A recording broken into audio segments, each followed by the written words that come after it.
Good evening, ladies and gentlemen. We're about to begin this study session for, what is today? For March 7th. Before we do, I'm going to stand for a moment of silence, and I'd like to remember the Aaliyah Brooks family and the Liberty Creek cheerleaders.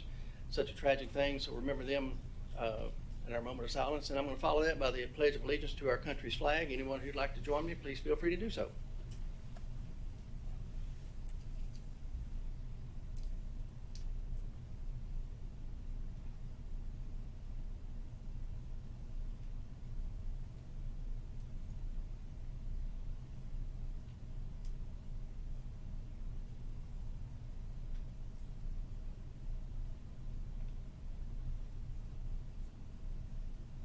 Please join me in the pledge.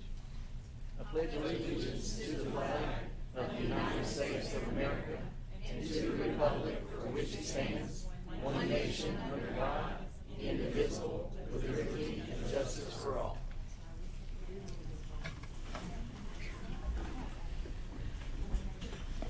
Before we get started, we want to welcome our newest member, Mr. Josh Graham. Glad to have you with us tonight. Mr. Graham, you get where you want to join in the discussion. That silver bar down there will turn your light on, and so when it comes on, just wait till you're acknowledged from the chair. And sometimes we try to figure out which one came first. Sometimes that don't work, and then other times when someone has talked on it two or three different, or a couple of different times, and someone hasn't, I'll go to the one that hasn't first, and then try to keep it organized that way. So welcome. First item on the agenda is our TSBA Director, Dr. Tammy Grissom. Tammy? Thank you, Chairman Brewer, members of the board. Good afternoon, or evening, I guess, and welcome to our newest school board member. Our task as your search firm was to collect applications for your superintendent of schools position, and we did that. We had a total, and I know we've shared this with you already, of 16 applications. Those applications, the hard copies, have been given to the chairman. He has those if you would like to go through those. I know all of you received a link that had those applications in there prior to me coming this evening.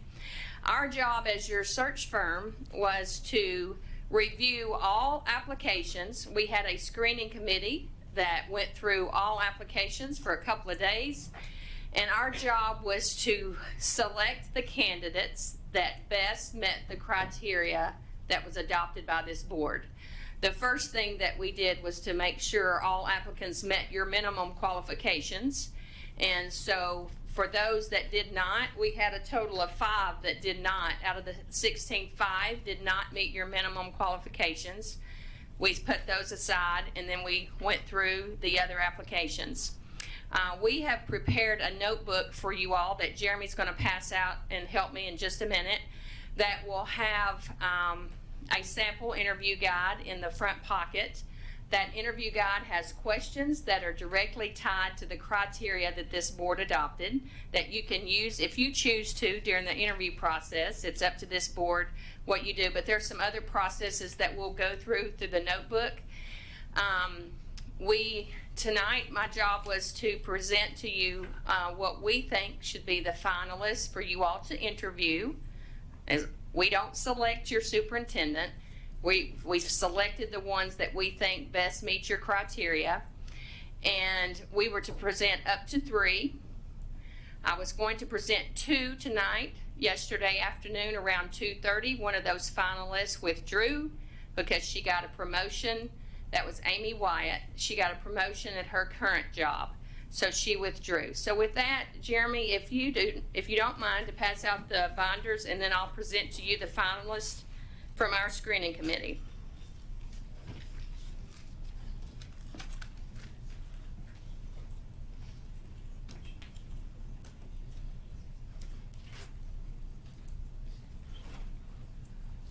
Once you receive your binder, if you will turn to, we're going to start in the back. We're just going to start with tab 1, and I'm going to present to you the finalists that we are recommending.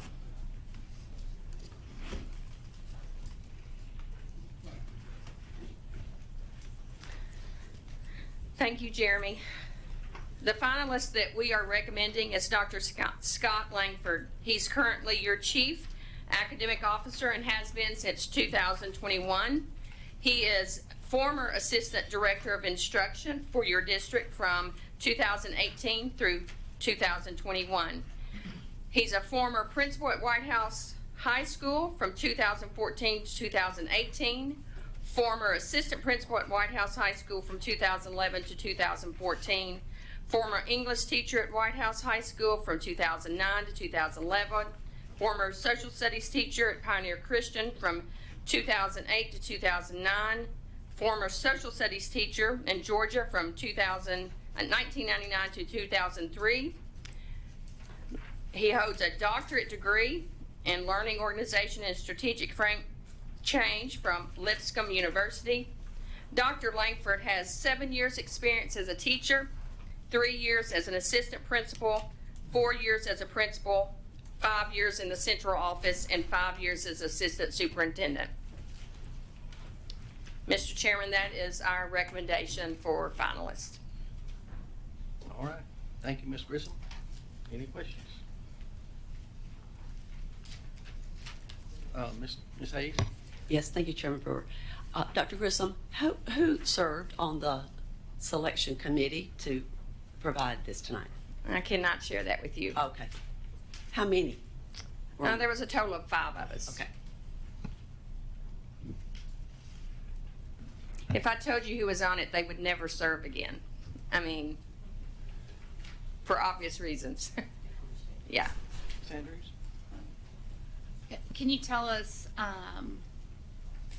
were any of the members that were on that committee from Sumner County? No, they were not. Can you give us some insight as well as far as how the process with the committee worked as far as, I know you said there were 5 that did not meet it. That leaves us with 11. So kind of how those 11 maybe got eliminated, or what were there certain things?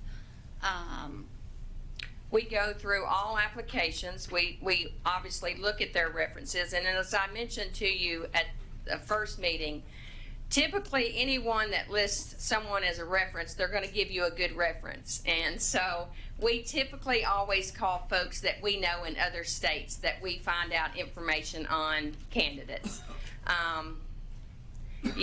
Typically everybody that's listed as a reference is going to give a good reference. So we know we have folks in every state. We're part of a national group, so I can find out information on every candidate. So we go through everyone's application, contact our contacts through our network, and then we go through your criteria that you had adopted and try to match up the candidates that had best met your criteria. I know one of the other things that we kind of had discussed before was too that TSBA would look into recruiting people that that you do have connections and so forth, and that you would look into having people to apply that you maybe knew that maybe didn't on their own, I guess, do that work. Any of the candidates from that recruiting, or did you have any success with the recruiting? Can you give us I feedback had on no that? success in recruiting that. We had several of our folks recruiting candidates, and we were unsuccessful in that. Was there any feedback that was given onto why those that were looking at to be recruited, why they chose not to? I think it's the same. We just finished Kingsport search. They only had 6 applicants. I was unsuccessful on getting candidates for there. It's much like our teaching profession and other professions. Folks are not wanting to go into it.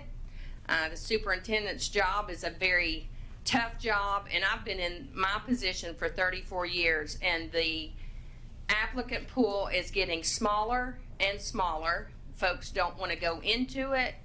And if they are somewhere, they're just going to stay. And, you have, depending on the candidate, if you're in East Tennessee, you may not want to move 4 hours to Middle Tennessee. So there's lots of factors of why folks do not.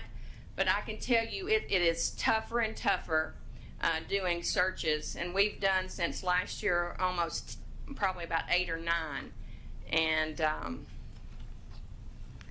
I have no other answer for you than that they just don't want to do it. Thank you, Ms. Andrews. Mr. Lacy? So were you involved in the process of picking one candidate? Yes. How come none of the other candidates qualified? I know we got one guy that has 23 years experience in central office. He was the superintendent of the year for Tennessee. How come he didn't qualify? We didn't think he best met. If you'd like to discuss any of the candidates, you can call me tomorrow. Well, I mean, we hired the TSBA Yes. to get us qualified candidates. And I remember we rushed at this process because we needed more candidates. We eliminated almost every principal from our county to apply, and then you hand us one name. Yes, you asked, and you have a very good question, Mr. Lacy. Our job was to present you with the candidates that we think best met the criteria that this board adopted. And we presented you with what we think are the best that met the criteria. There are reasons. If you'd like to call me tomorrow, I'll be glad to discuss with you. Okay, and I'd also like to, there's another candidate from Galveston, Texas that has 8 years experience in central office. That's more than Mr. Langford has. I just find it amazing that we only have one candidate that you presented to us. As I said earlier, we have contacts and we have reasons when we went through reviewing. And if you have time tomorrow, I'll be happy to talk with you, Mr. Lacy. And like I said, I know there's another candidate that's actually in our county that's been in our school system for 23 years, or wait a minute, almost 30 years, that got notified that she didn't make the cut. Everything we've done as a board is to get candidates, and we've done nothing but eliminate candidates. It's amazing to me. Mr. Lacy, Mr. Lancaster? Is it, when you normally do this, how often have you only provided one finalist? About a month ago to Kingsport, Okay. And- provided one. My job, I work for you all. So our committee is not going to recommend a number just to give you a number. Right. You ask us to do a job, and I'm very confident that we did a thorough job of each of the applicants. And I have no reason not to do a good job. You're our members. I work for you, and we just did the legwork for you all. It's ultimately this board's job to pick the superintendent. We were just hired to do the legwork for you all. Right, and I'm not saying that anything, about that. I guess my question more is this being probably one of the more well-known positions in the county. I mean, there's people that don't know who the mayor of Sumner County is, but they know the director of schools because it's a very public person. Yes. It concerns me there'll be a lot of public perception if we don't have a interview process with at least two people for the public to at least say, hey, we got two people to compare. Right. If nothing else. And that's totally up to this And board. I I'm not understand telling that's you. I'm just saying in yeah. your previous experience, do you Yeah. find that has been a case in the past where like a school only had one candidate and there was backlash or whatever? No, actually, the one that was Kingsport just had one, and they ended up by the end of the meeting, they went on and hired that. It happened to be their interim that was selected. This board can do what it wants to do. We're recommending what we think are best. You can interview as many as you want, but our job was to screen and present you with what we thought was best. But at the end of the day, you can interview whatever number. It'll be up to this board who you interview. Thank you. So when you were looking at the search criteria and you were trying to determine, who would be the best candidates, was there like a scorecard? Like were certain points assigned to certain criteria? So it's just subjective? Mm-hmm. Okay. Can you, without talking about specific candidates, can you give any like generalizations why some other applicants didn't meet these criteria? Maybe some did not have any principal experience. Some may have been in a district, but the district was the size of 721 students. You know, my job was to find candidates that best met the criteria for the size district that you have. So there's lots of factors that went into each individual candidate without me talking about one in a public meeting. But that's what we look at, the size of districts people work for, actually what their job descriptions. You know, sometimes when you look at a title, then you look at the job duties that went with the title. There's lots of different factors that you have to look at with that. Can I follow up on that? Hmm? Is there any way that you can email us kind of the specific criteria that you No, didn't sir. see?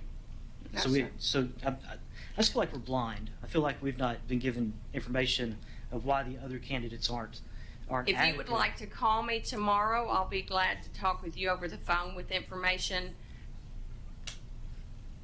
Yeah. Will that phone call be allowed to be recorded? No. Thank you, Mr. Graham. I didn't see who was first, so we'll go with Ms. Hawkins. Is there a second or third place recommendation? We had two, and the other one withdrew yesterday. Yeah. Okay. Thank you. Mhm. Ms. Hawkins, Mr. King? Yeah, so when you mention the criteria, I'm looking on, page 4 here, this criteria, but are you talking about criteria that we as board members reached out to you personally? Is that really what you're going by? Are you going, because this criteria here is like the survey results, right? Right. So are you, when you say I'm you using use, all the criteria that the board adopted, the comments that you all made to me, and then we also not know what you look for in a superintendent. yeah. You may be a good candidate for Metro Nashville, but that doesn't make you a good candidate for Sumner or Hancock County or Lewis County. It's just different. So qualities. when I spoke with you and I said, hey, here's criteria I would like to see, and I said I would like to see a proven track record of increased test scores. Now that was by no means the only thing that I wanted to see. So was that taken as an absolute? Like, Mr. King said he wanted proven track record of test scores, of increased test scores. This candidate has it, this candidate doesn't. I'm going to eliminate this candidate. No. Because, I don't know if, I wasn't as absolute. I would like to see that. That is something I would like to see. There was no way I could take the pages of comments each of you made Right. and use every one to find a candidate. So it came down to your subjective opinion about who is the best. And the committees, yes, sir, it did. Your committee, on the TSBA committee. Yes, we bring in outside folks that are not on our staff. But it's like I said earlier, you do not have to accept my report if you choose not to as a board. Yeah. You all can interview anyone that you like. You just asked me to do a job of screening these applicants. If you don't like my report, I'm okay with that. Right. You have all the files and you all can interview anyone you like. Okay? It just seems really strange. It's just really strange to me that after I went and looked at all these candidates, that they don't meet, none of them meet the criteria. You said 3 met the criteria, 1 pulled out, No, I said there's 5 that didn't meet the minimum, 5 that didn't meet it. which was a doctorate, and 5 did Right. not have a doctorate. Yes. Right, but then you said there were 2 or 3. You may meet some criteria, but does that make you the best candidate to be a superintendent? You can be a great teacher or a great principal, but doesn't necessarily mean you're going to be a great superintendent. Right, but that's not for your committee to decide. That's for us to Actually, decide. Our committee, it was our job for us to review and make our recommendation. My report here tonight is our recommendation. this board, it's your job to pick the Yeah. superintendent. So if you have candidates that you think would be great superintendents, then perhaps this board should interview them, is my Right, I mean, point. I'm just saying, we had candidates that were multiple years as superintendents, and they didn't make the cut. You don't have all the information. There's things that we know about the applicants that I'm not going to put in writing, and that was our job to do that for you, is to find out about other applicants, all the applicants. And our job is to contact people that know those folks to see if they would make a good superintendent for this size district. I just want to express my frustration, because I would like to have some options. You do, sir. You have options. This was just our recommendation, sir. You have Yeah. all the applications. I gave those to Mr. Brewer. You have them in the link. This board can interview all of them if you choose to. I'm just saying our committee is recommending this. And so you do have options. Because ultimately it's up to this board who you interview and who you select. Thank you, Ms. King. Ms. Hayes? Yes, thank you, Chairman Brewer. And Dr. Grissom, I know that there were probably a lot of man hours by this team to go over these applications. So I've heard you say multiple times that we could call you, because each of us have probably spent some time looking at the applicants that were sent to us and the attachments and all the references that were given. So at this point, when we have a phone conversation with you, and maybe we have been looking at 2 or 3 of the applicants, you could express to us, we can ask you questions and you can answer us on the phone without being recorded. Then we can go to bat for a particular person that we would want this board to have a chance to interview besides the recommended person. Absolutely. Correct? I mean, you don't even have to ask me. You can go through your own review, and if this board chooses to interview them, that is totally up to you all. You don't have to call. You don't have to get permission from me to interview anyone. But we can use you as a resource. You can call and I can share with you. Yes. That would say, well, no, this person in my mind that I might be looking at, well, maybe Right. no, maybe they don't fit. Yeah. Yes. Okay. Yes, ma'am. Thank you. Hayes, Mr. Graham? Listen, I'm very grateful that you've done all this work. I mean, I'm sure it's a huge undertaking to look at all these candidates. Is there any way you can tell us, other than the resumes and the applications and the references, what other search criteria, or I guess maybe a better word, what type of model? Like, did you do social media searches, or did you interview people who know them? Because if we're going to try to find out if there's a candidate that we'd suggest, I'm kind of paranoid now. I kind of think maybe you know something I don't about somebody else. I'd like Well, to you made a be very able to go good down point. that I path. think all of you should Google. All you need to do is Google every applicant. Was that in and the you can primary find. school? That's the first thing we do, whether it's a superintendent search or hiring someone on our staff. Google somebody and you can find a lot of information on a candidate. So yes, I would, it's your job to do your homework as well. And you make a very good point. You should Google. You should go find out information about each of those candidates as well. Are there any other sites that you suggest? No, I mean, you can go to any, but to me, that's one of the first things that I think you should do. Mr. Graham, Mr. Lacy? So of all the candidates, I assume I heard from one candidate that they received an email that they didn't make the cut.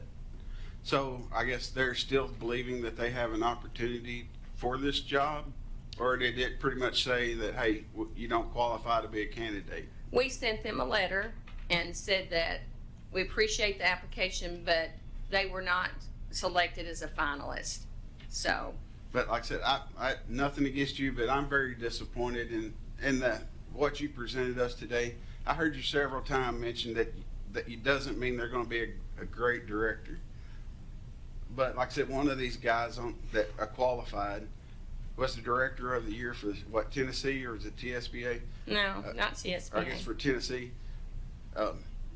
It's just really sad that a person that would get director of the year wouldn't be a great director. Like I said, you're happy to call me. Ms. Lacy, Ms. Hawkins? Just to clarify, I hear you saying that you contacted the references and had conversations? You did No, not? I said what they list as references, we would not necessarily call all of those. We may not call any. Because typically, if you're doing your own resume, you're going to list people that are going to say good things about you, correct? Okay. Yeah.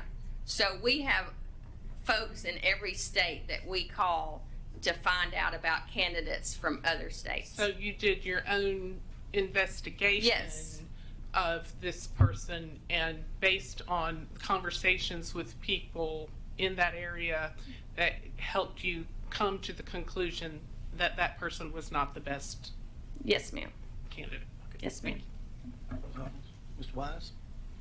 Thank you, Mr. Chairman. I'm going to do the best I can here with what little air I have. You know, I sit here and I listen to the comments, and I feel the frustration. But I'm telling you, folks, that's where we are in this country. Education and educators are being attacked. They're being attacked. When I entrust my best ever grandchildren to their teachers and their principals, that's a lot of trust. And I need to support them. But this country is attacking our education system. That's why you're hearing, and I read it lately, just yesterday, I think, how high officials in state government in the state of Tennessee are pushing for charter schools. And eventually they're going to get it. There's an attack on public education in our country. Why would I subject myself to the ire of a bunch of angry parents for very little pay when I could go to the private sector and make 3 times as much money? But because my baby never does anything wrong, I'm here confronting you, teacher, because you hurt my baby's feelings. That's where we are. And that's why we have one qualified candidate to be the next director of schools in this county. This is a fantastic county. This is an outstanding school system. An outstanding school system. I've been on this board 15 years and I've seen it grow exponentially. But if we don't quit attacking, we're not going to have nurses in our schools. We're not going to have SROs in our schools. We're not going to have principals in our schools. We're not going to have teachers in our schools. Why? And I'm telling you, education is a calling. It's not a job. It's a calling. And I believe that with all my heart. I said it way back when we first started talking about searching for a director. Back when we found Dr. Phillips, 12 years ago, we were looking for a fixer. We are now looking for a sustainer, and I still believe that. I don't know if this candidate's the right one or not. I don't know. A lot of prayers got to go into it before I know that. But that's where we are, and that's why we have one candidate to fill this position. And I understand the frustration, but the frustration doesn't do you any good.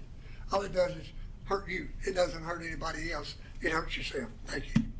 Ms. Wise? Mr. Graham? I don't think we're open for discussion, but with all due respect, we had 16 applicants, 5 didn't apply, or 5 didn't meet the qualifications. That left 10.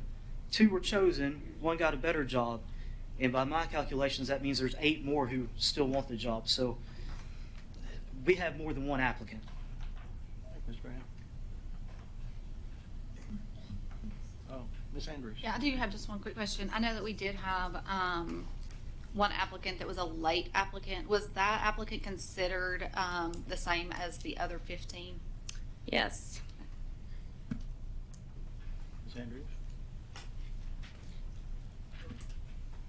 So will we, oh, sorry. Mr. Lancaster? I almost saw your light. Did your light go on? It did, yes. I'll let Mr. Lancaster go ahead. You can go ahead, Mr. Lancaster. Click on the draw there. So I assume at the meeting, our full meeting, we will vote on the interview, the next level that we do interview, and if we decide to interview an additional candidate or candidates at the full meeting in March. Is that how that would work? I think we have to, and you can help me with this guideline, Dr. Grissom. I think our next step would be to interview, we go to the interview of the candidates. Is that correct? Yes. I mean, you all need to I don't decide have who you're timeline going in to front of interview me. and then That's- select the dates. Yeah. Yeah, we need to select a date. Right. I guess what I'm saying is, just, we would obviously have to vote to add, you know, if we looked at us and said, hey, we want to, just for, you know, we would have to vote on that, so that would be at a voting meeting. So, we would, okay, that's kind of what, because I mean, Yeah. obviously, there's people that might have somebody that they thought would be a good secondary choice, or somebody. that we wanna Absolutely. interview.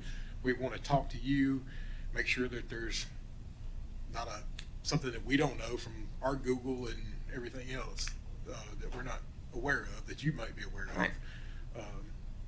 Because last thing I would want to do is say, hey, this is the person, and you would be sitting there like, I know something you don't know, and you know.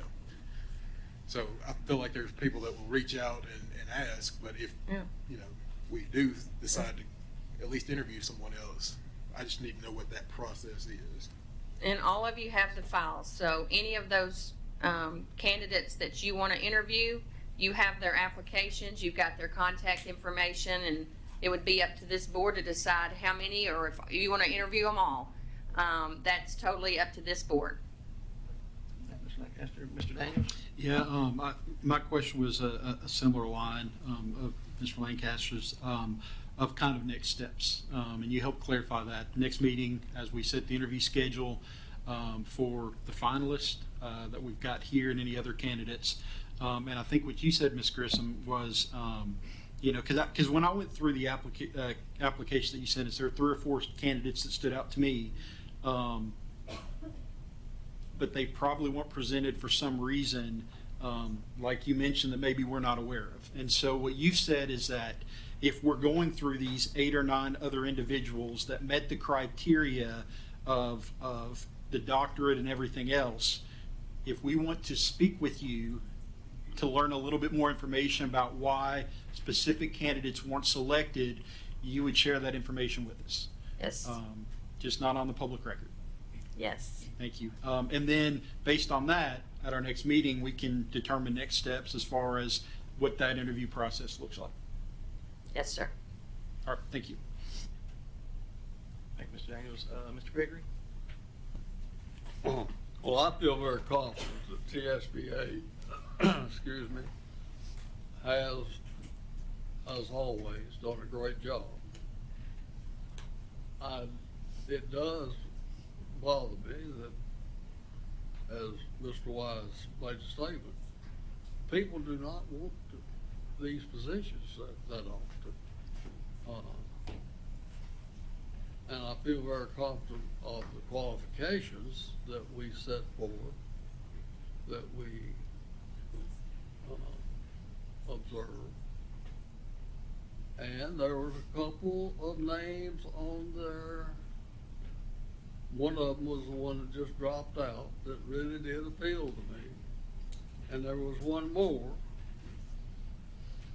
that I thought would, until about 2 days ago, and I started picking up information that we didn't need it. So, now, I have not Googled every one of them yet, and probably won't, be honest with you, because I do feel confident that you and your staff do a very thorough job. Thank you. And like I said, it is your responsibility as individual board members to do your own Right. checking on the candidates. That's why we provided them to you. And, but it's like I said, our job, we work for you all. So I feel that we did our job. Mr. Gregory? Mr. Gregory, is that all? Oh, You forgot your light.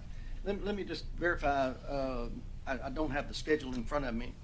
I didn't bring it with me tonight. I should have probably. I have the timeline. Yeah, okay. Yeah. I believe, of course, next week is spring break, so we wasn't going to do anything on it for next week. And then the next week, the 21st, is our voting session. We had decided to put that week aside to do interviews. So we just need to figure out a time to do interviews. that Yeah, week. you just had on the timeline, March the 20th through the 24th as Right. interviewing candidates. Yeah, so in between those 20th and 24th, we'll figure out a time to do the interviews, and we'll Yeah. elect I Mr. think Johnson. that'd give you time for, it's obvious that several board members have candidates that they'd like to add, so to bring before the board to vote on gives folks plenty of time to review all applications. Yeah. Okay.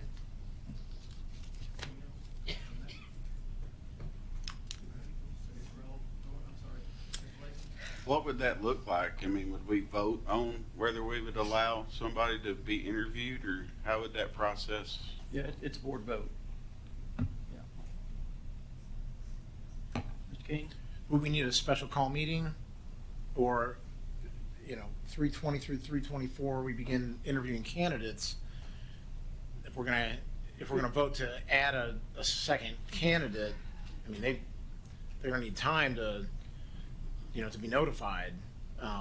So our next board meeting is the 21st, and we vote on adding another candidate. How are we gonna begin the interview process at that point? Probably do a special call meeting. Okay. And you can adjust your timeline, that was a proposed timeline, and, you gotta work with all your schedules, and if you add candidates, you'll have to see when they can be here, so your timeline can be adjusted to accommodate the board. Yeah, we can work that out. All right. I think we're done with that subject. I don't see any other lights on, so we'll move along. Thank Dr. you. Grissom. Thank you. for being here. Thank you for all your work. Next item on the agenda is update regarding third grade retention law. Come on down.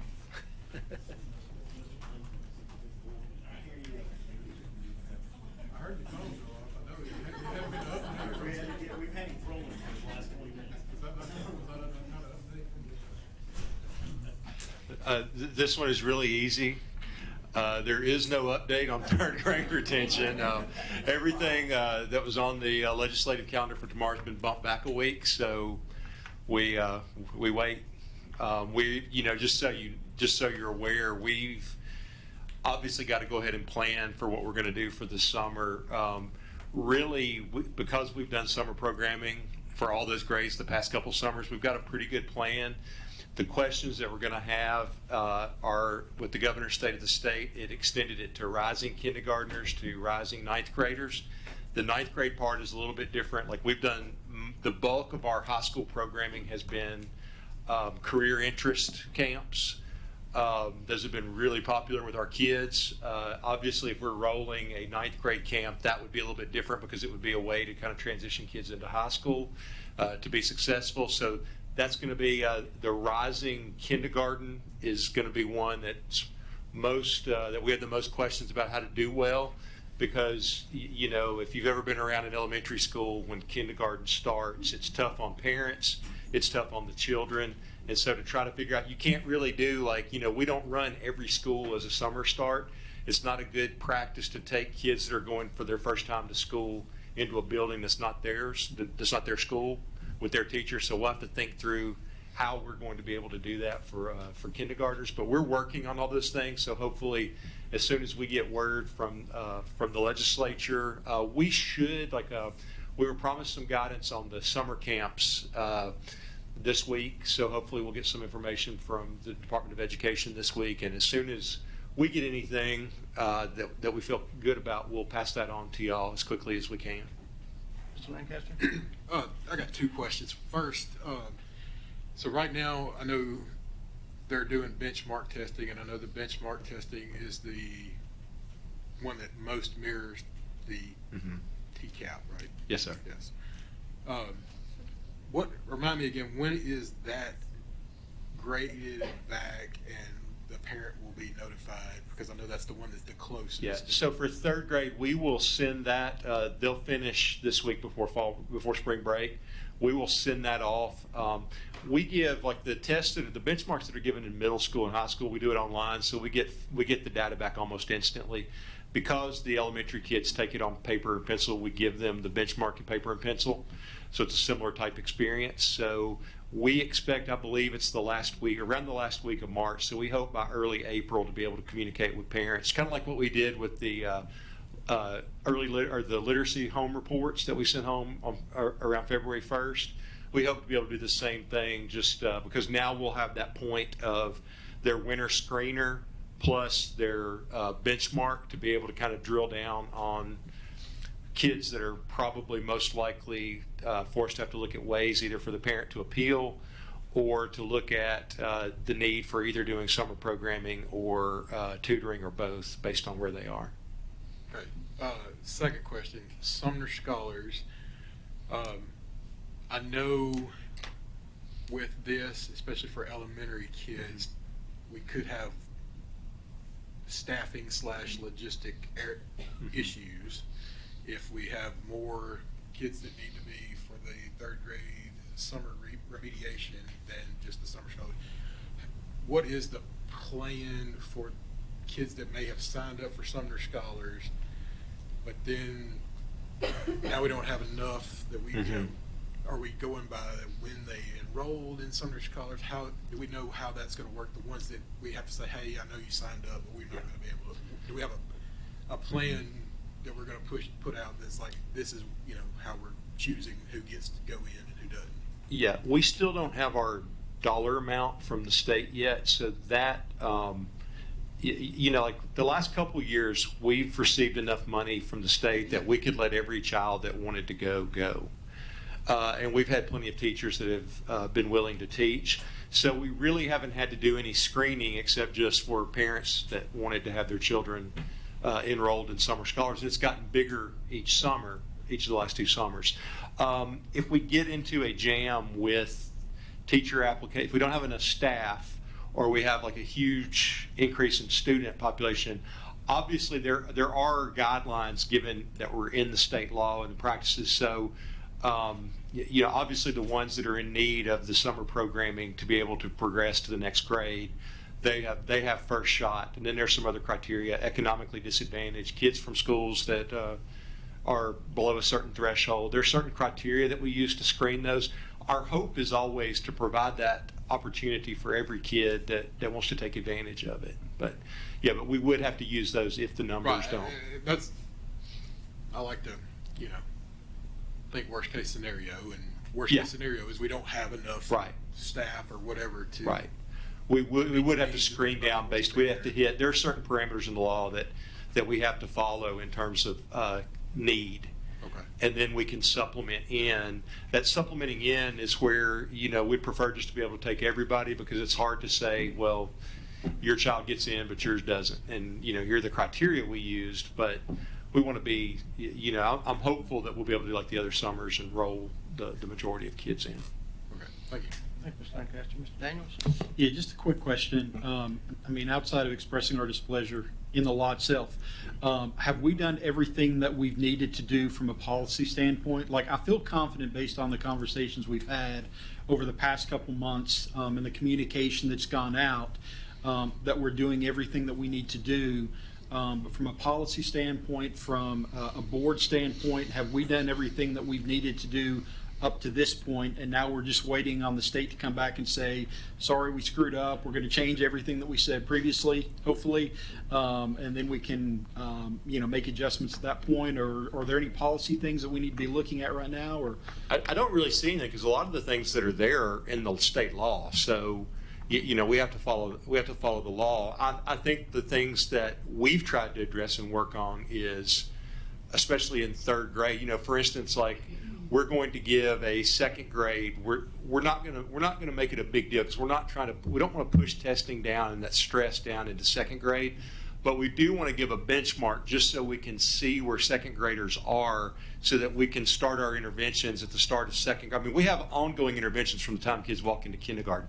Our intervention program, especially in literacy, is stronger than it's ever been, because we've got consistent, curriculum with foundations, with the Wilson reading system, with the decodable readers. Like, we've got the pieces there. It's letting that process work. In terms of, we've seen an uptick in tutoring requests and the number of teachers tutoring since, this became really serious after Christmas. We have seen a lot of work done. Now we're looking at that, because if they can get above that 40th percentile on the screener that they'll take in the spring, then that makes it where the parent can appeal to the state to avoid the retention law. So, in a sense, the law is having an effect in terms of what we want to do. Like, we always try to work from the positive instead of the negative side of the law. Like, what we want to do is have conversations as soon as we can with parents through the home literacy report and our other data points, to be able to provide parents the information that they need, and to seek out, to partner with us to provide the interventions that their children need. I think that's especially important as we have more and more families moving in from other states and other parts of the state, where they may not have the same programs and interventions that we have. So some of it's just going to take a little time as we continue to wash out the effects of COVID. But I think it's, the tools are there. I think our policy is solid. I mean, obviously that would change if the law changes, but right now I think we're pretty good. Thank you. Mr. Daniels, Mr. Graham? Dr. Langford, is there any means to know what percentage of parents are not aware of this law and don't know that it's going to be affecting their students? I mean, I'm sure that there are some that don't know. We have tried, like every third grader's received a communication from the school, paper copy, remind. We plan, Mr. Lancaster and I talked I think it was 2 meetings ago, about doing some Facebook Lives and things like that, just to try to, I mean, how it is today, people don't get their information from one source. Right. We try to hit as many different sources as we can, but we're not real confident doing a Facebook Live until we have more. I mean, you hate to do a Facebook Live and the next day something drops, and then you got to go back on and say. Pardon my ignorance as the new guy. When were those communications sent out? What now? I'm sorry. Communications to the third grade parents that this law has been implemented. When were those sent out? Yeah, some went out. We sent a preliminary communication the last week of January that said your home literacy report is coming. The home literacy report is supposed to go on February 1st. I believe we were on a snow day on February 1st. So whatever that first day back was from snow, those reports went home. But I guess, let me clarify. Have they been given third grade parents, have they been given a communication which states that this law is passed and it could be applicable to their student? Yes. Okay. Mm-hmm. Just Yeah. double Yes, check. sir. Thank you, sir. Yes, sir. Mm-hmm. Mr. Graham? Just real quick, I can follow up on that, because as a third grade parent, I got a letter that said, hey, this is law. And then I got a second letter that had the initial. Yeah. So we've had, just to catch you up, as a new board member, but we had there was an initial screener that was the Easy CBM scores, screeners. So it had 3 different criteria, and it was more, but it doesn't follow TCAP as much. But the parents were notified and said, if your child is above 40, I've done my homework with Ms. Hessen. Above 40, they are probably pretty good, but below 40, be concerned. So kind of a heads up. So we got, and then the next one will be the benchmark that they're taking now, which will go out First week of April, we'll have a communication, and so they'll already had their screener. The screener measures skills, and then the benchmark measures the totality of what they're learning in the grade. And so the parents will have that information, because the problem, the problem is that we won't get the raw scores back from TCAPR until around May 26th. So what we don't want is to have a lot of phone calls with parents on May 26th when you've already made summer plans and everything like that. So, we're trying to provide these data points. We'll have the spring screener, the last quarter of school. We'll get that information turned around as quickly as we can. It's just one of those dilemmas. You'd like all the data as quickly as possible, but you have to give a third grader time to learn and grow,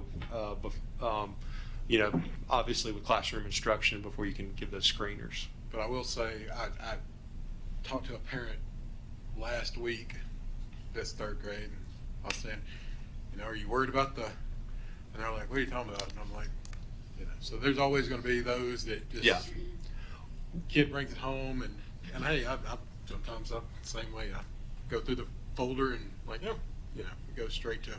Yeah, and I think that's where we get back to the multiple points of contact and just trying to spread it. I mean, my biggest concern, and as Mr. Daniels, this may go to your question, and I don't know how we get around it, is like we as a district right now can't issue appeals for kids who are above that 40% on the screener.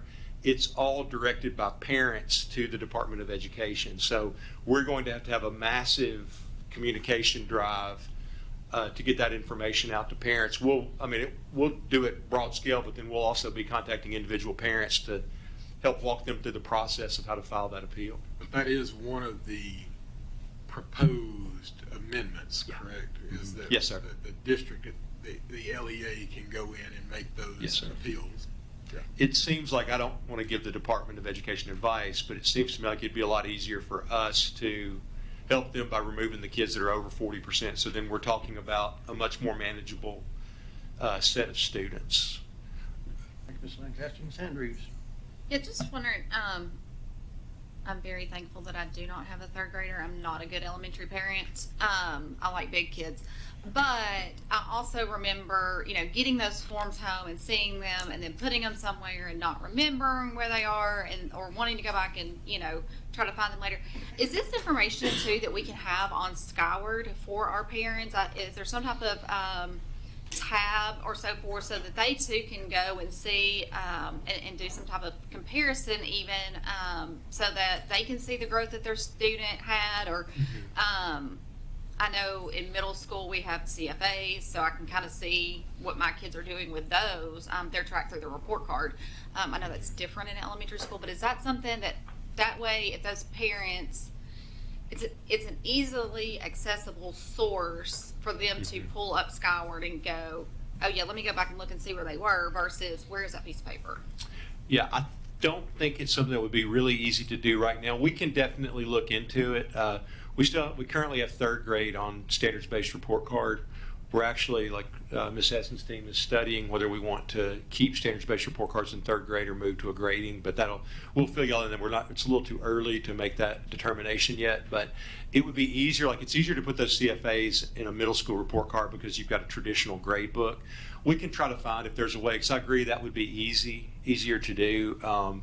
It's a little bit. I'm a little hesitant to put anything else on teachers right now to put into a grade book. But I would say at a minimum, a teacher would always be happy to have the conversation with a parent about. Because honestly, if you wanted to know now, that winter screener was a snapshot of time, a month and a half ago.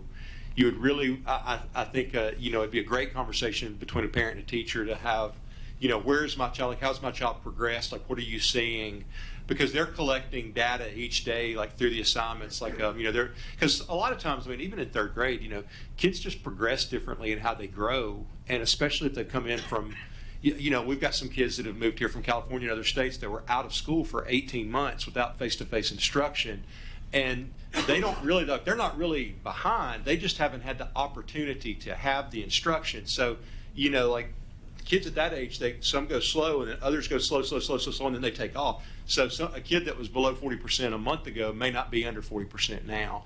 So it's really I would say that change is so fluid. It's really would be my advice would be to shoot an email to your child's teacher, but we can definitely look into see if it's something possible. Yeah, I think we can put on sometimes just Scholar. having those two to, like, I'm a data person. I like looking at Right. the numbers and stuff like that, but I don't necessarily want to have to ask my kids to, you know, or Mhm. like I said, or to even Sure. just go back and compare. No, I you know, totally or get agree. it from Yeah. you know 4th grade and be like, okay, well, where were they? Where were they again in 3rd grade? And like I said, having, you know, once you have multiple kids and you have to keep up with all of those papers, it's quite easy Yeah. to Well, misplace where here- those are. Here's what I'll say about ed tech. It should be really easy to do that. Okay. Okay? It may not be quite as easy as we would like it to be, but we will definitely look into it and see if we can do it. Thank you, Ms. Andrews. Mr. Lancaster? One quick, have we thought about, I'm just, Yeah. like logistically. Yes, sir. Like I know we do parent-teacher conferences at the beginning of the year, like for the kids, once the Yeah.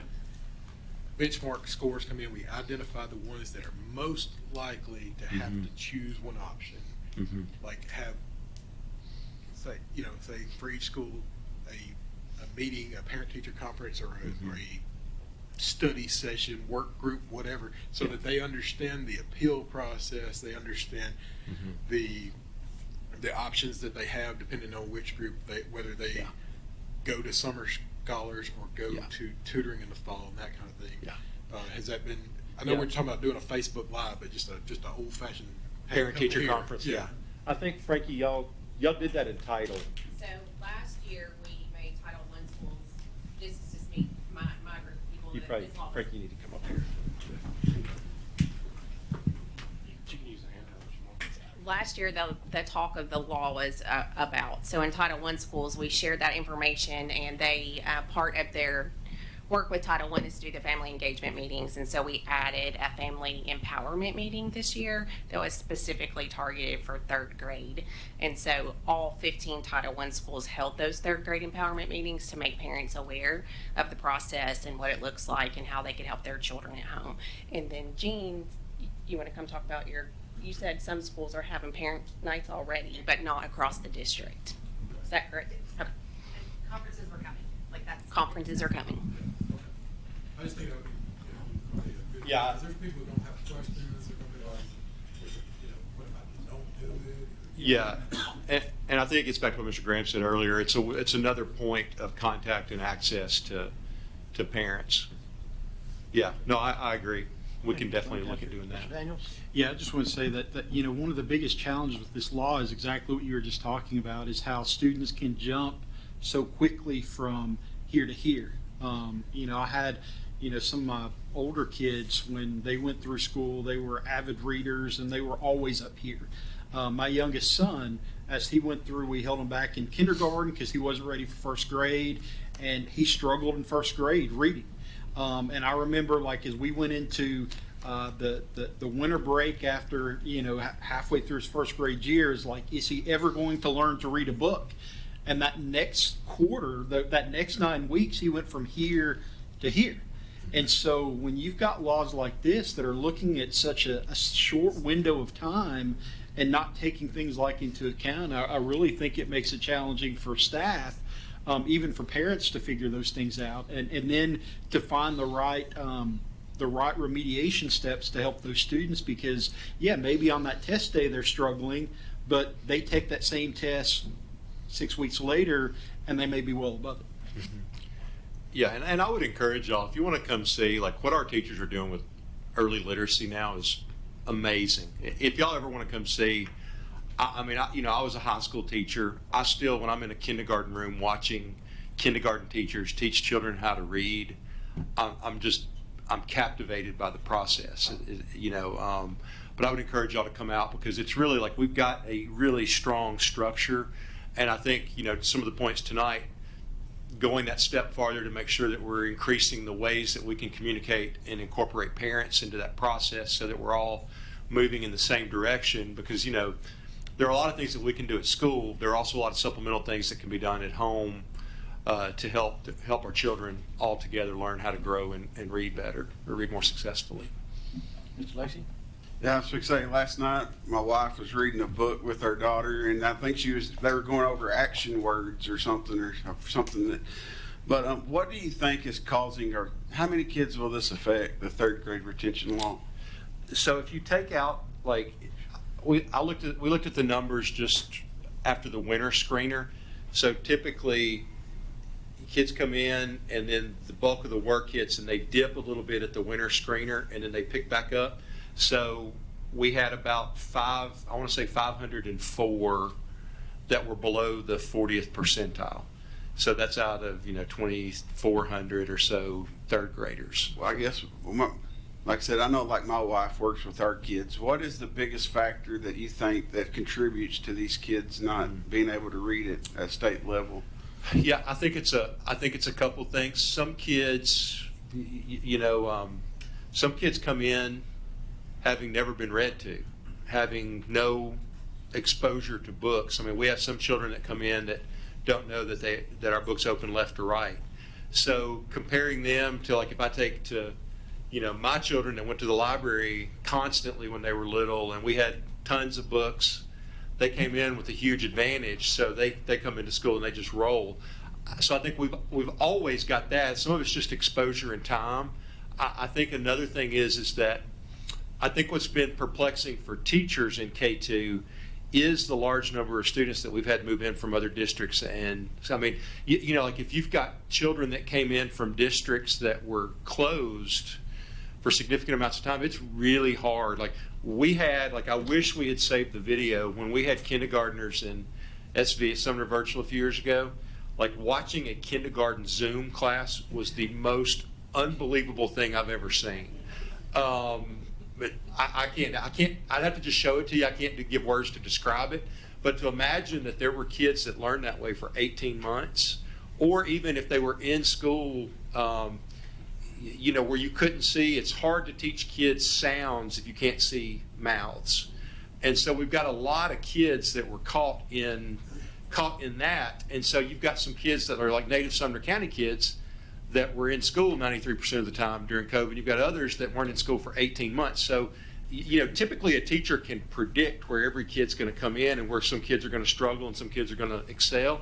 But when you add the population changes that we've had over the last couple of years, you just got a lot of kids coming in at a bunch of different places, and it's just going to take a little time to sort out. I would also say we've never had, Ms. Dam has pushed for comprehensive foundational literacy for the better part of 20 years. And we're only going into our third full year of having a comprehensive foundational literacy program. So we're going to start to see, like, if you talk to parents, a lot of third grade parents will tell you that their third grader spells better than their seventh grader. And that's because they've had that phonics training and they know how to sound out. I mean, you can't spell if you don't have phonics. And there's so many other things you can't do without that training. And so that's a huge piece, but it's one of those things. You have to make the investment in kindergarten, first and second grade, but you don't see the results of it for a couple of years. Like I would say, like looking from last year to this year, we have fewer kids at the winter benchmark below 40% than we had at the end of the year last year. So I think we'll continue to see, some growth.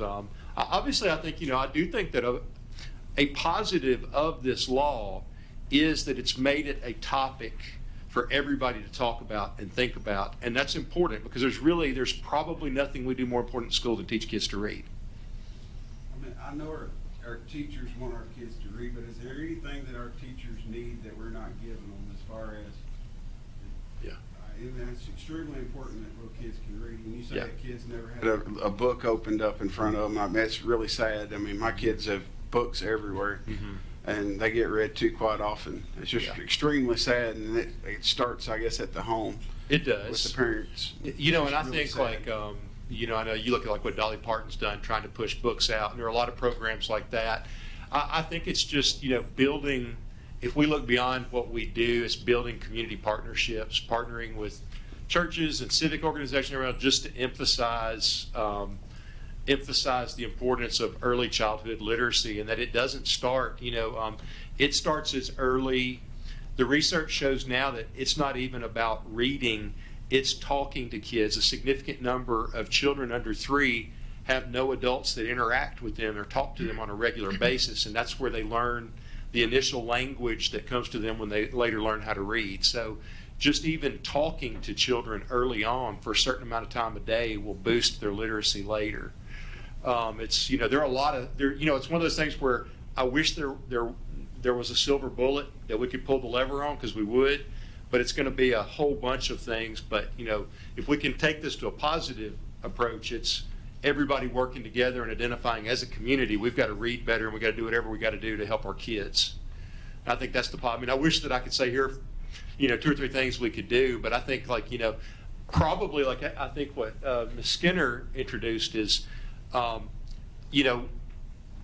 most school districts have a legend that Title parents of economically disadvantaged children aren't engaged in their children's education. They absolutely are. So you used to not have a lot of parent nights. Well, what we've seen at our Title schools is we're having 300 to 500 parents show up when they had their big community events. And so that was the first step when Ms. Skinner took over Title, was to move towards getting that mass involvement of parents to build a culture and build a relationship of what our kids are capable of doing. The second step that she's begun this year are those empowerment meetings, where it's not just 300, 500, like let's get in and get excited about our school and do some positive things. It's let's talk specifically about how we can help our parents be able to help their kids. And I think the next stage is to go even smaller and provide help and support for parents to know what to do. I mean, at a certain point, my kids are grown now, but there's a certain point in high school where they come to you and they ask for help in math. And you're like, hey, I'm going to need you to go get dressed or change clothes, and I'm going to hop on Khan Academy and watch a video, because you have outstrapped your dad's ability to do calculus. So I'm going to have to watch a video, or I'm going to have to take you to school early tomorrow. We're going to take advantage of the math lab. Yeah, just at the last study session, I had talked about 4th grade and what would happen to a student that was promoted to 4th grade, but they were, they went to the summer program, they went through the tutoring, and then they didn't pass the test in 4th grade. And it appears that, I'm just looking at the law here, that they would be retained. So we're going to have more 4th graders retained, it seems, than 3rd graders. And so this really is a 2-year kind of ordeal, or maybe even 3. If they get retained, it's a 3-year thing, or maybe 2-year thing. But yeah, so, and they can't be retained more than once. Once they're held back in 4th grade, if they don't pass the exam. And also, I have another question about students with disabilities, and I can't remember where I saw it, but there was something I read. Forgive me for not having the source, but that allowed for LEAs to have some discretion with students with IEPs in reading, and I know with students, you can't hold a student back because of their disability, but can you just explain again on disabilities and how this law would affect them? Would some of them be retained and some not, or I'm gonna let Ms. Dam answer that. So it's going to depend on the student with a disability has a reading-based disability or a disability that may affect reading. So a child that has just an articulation problem, they're identified as a student with a speech disability. That doesn't necessarily affect reading. A student with maybe who has a health impairment, that doesn't necessarily affect reading. So there will be some, there has to be a tie to the reading problem that the disability has exacerbated, and that's in the IEP, because you would have a reading goal. So students that were working on their reading every day, and we were providing interventions, those students most likely would not be retained. Okay. Thank you, Mr. King. Mr. Daniels, do you turn your light on? Mr. Graham? Thank you. So the 504 number that's below 40%, does that include the students with special needs who have trouble in reading? Yes, sir. That includes EL students and students with disabilities. So that number will go down? Yes. Yeah. Do we have an estimate on what percentage that is? I don't, because with the, as Ms. Dam just mentioned, with the students with disabilities, you've got to go through, it's really case by case based on their, Yeah, we can do it. We haven't done it yet. I mean, that's, I know you're a numbers guy, so Yeah, if I eyeballed it, it's probably 420 somewhere in there. Do we know what percentage of these students that are below the 40 percentile? Do we know what percentage of those students came from other states that were shut down long term or did have virtual school, that kind of thing?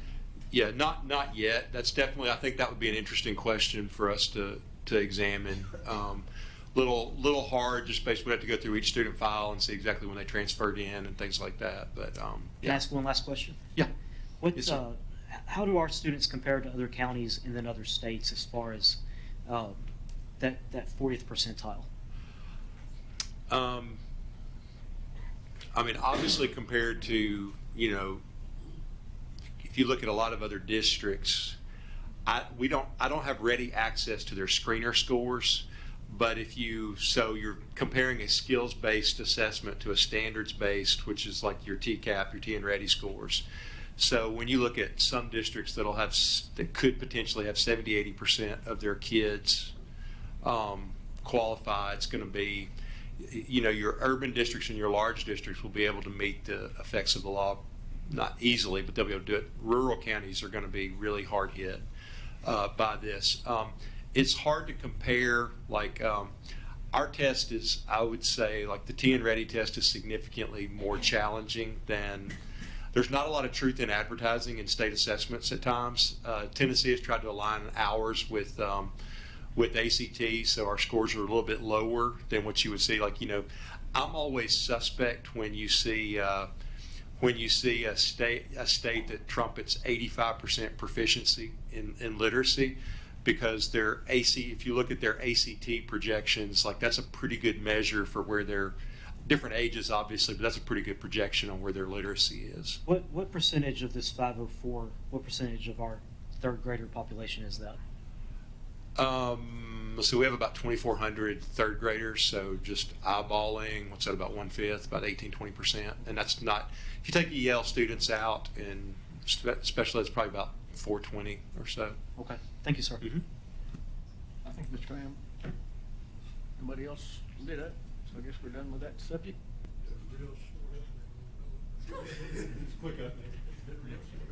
Okay, that's good. Okay, next item on the agenda is presentation of math textbook adoption committee recommendation. I'm gonna let them talk because Stephanie and Karen ran this program. I just want to brag, and I don't want to step on because I got a slide about this a little bit, and I know we're pressed for time, but I do want to say that they've done an exceptionally thorough job of reviewing math curriculum. Well over a year total spent in addition to the time looking at the actual textbooks. Stephanie served as a state reviewer, so they've really both dug into the work, and excited for them to share the outcomes from the adoption process. Right, so as Dr. Langford said, I'm Stephanie Miller. I'm one of the high school instructional coordinators, and Karen Medana is the elementary instructional coordinator. Both of us come from a math background and teaching, and so we facilitated the selection committee. Our role in that was to make sure that the committee members had what they needed to be able to make an informed decision. We are in an adoption year in the state of Tennessee, primarily because our math standards have been revised, so we are looking for curriculum materials that align to those state standards. So we're going to kind of walk you through the process that our committee went through, give you the recommendations that they came up with by grade band. We have a couple of those committee members who volunteered to share their rationale tonight, and then we'll take questions at the end.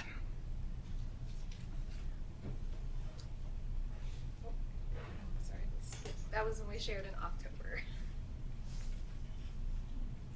Now here we are. All right, I'd like to start with just a review of our selection committee. We had 49 teachers representing 33 different schools across the district and all 9 clusters, including Merrill Hyde.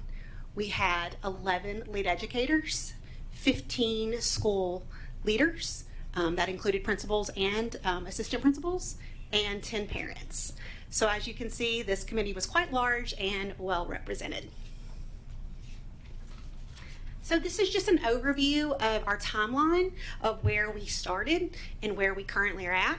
Stephanie's going to go into some more details about specifics, but as you can see, we started that work way back in August. We met with our team, our math leadership team, to review our standards, what they are and where they're going with the standards crosswalk.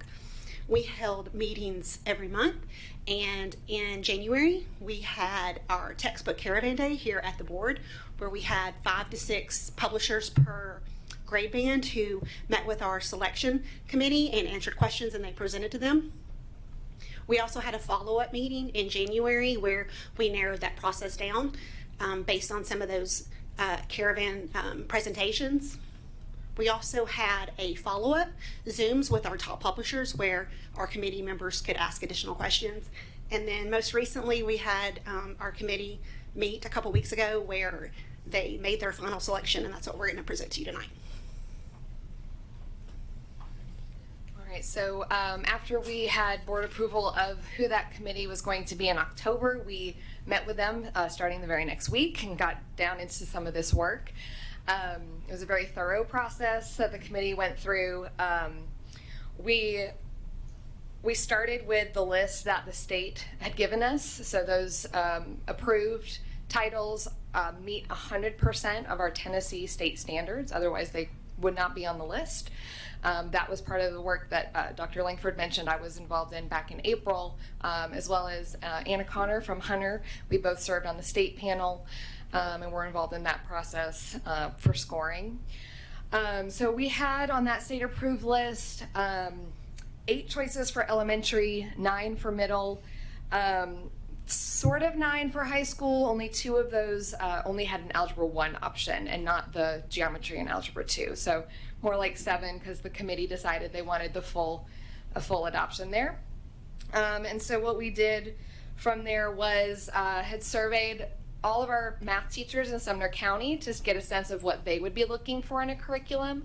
The committee reviewed all 419 of those responses to form our criteria, or the committee's criteria, what we are calling our non-negotiables. So the state had their rubric that they shared with us that was primarily focused on meeting 100% of the state standards, but we also had our own criteria for Sumner County developed from that teacher input. So we've then received samples from all of the materials on that approved list. If we didn't have print copies ready to look at, they gave us, we had online access to all of the materials. And the committee members each had a grade band from each of those publishers that they could take back to their buildings, share with colleagues, get additional input, and so on. So after our meetings in the fall, we met again in January for that caravan day. After the review of those initial, the full list, they narrowed it down to 5 or 6 that they wanted to hear from on that caravan day. So that was based on our non-negotiable rubric and what evidence they found in each of the curriculum.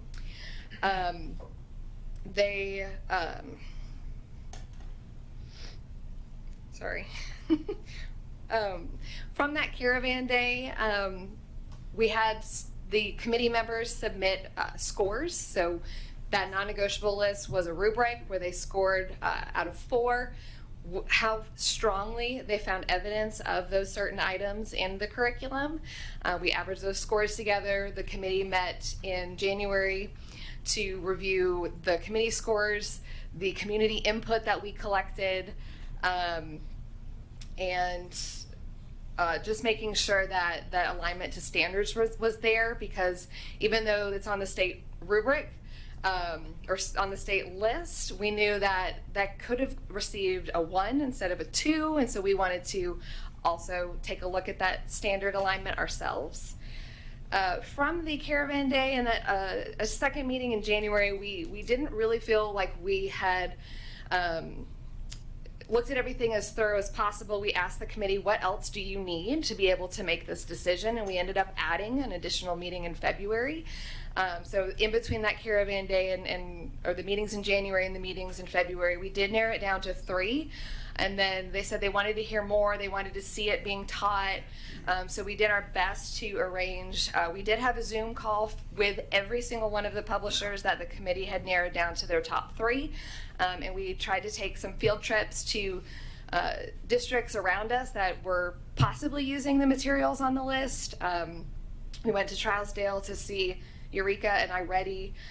We had reached out to Clarksville to try and see Envision. They said they weren't truly using it and that sort of thing because it was just in the in-between. And so when they came to our February meeting, we narrowed it down to the final 2 and they cast their ballot. Let's see if there's anything else I wanted to mention. All right.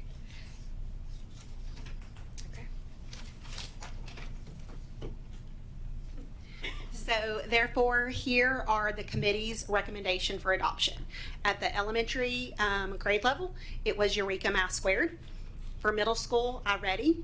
And for high school, Big Ideas Learning.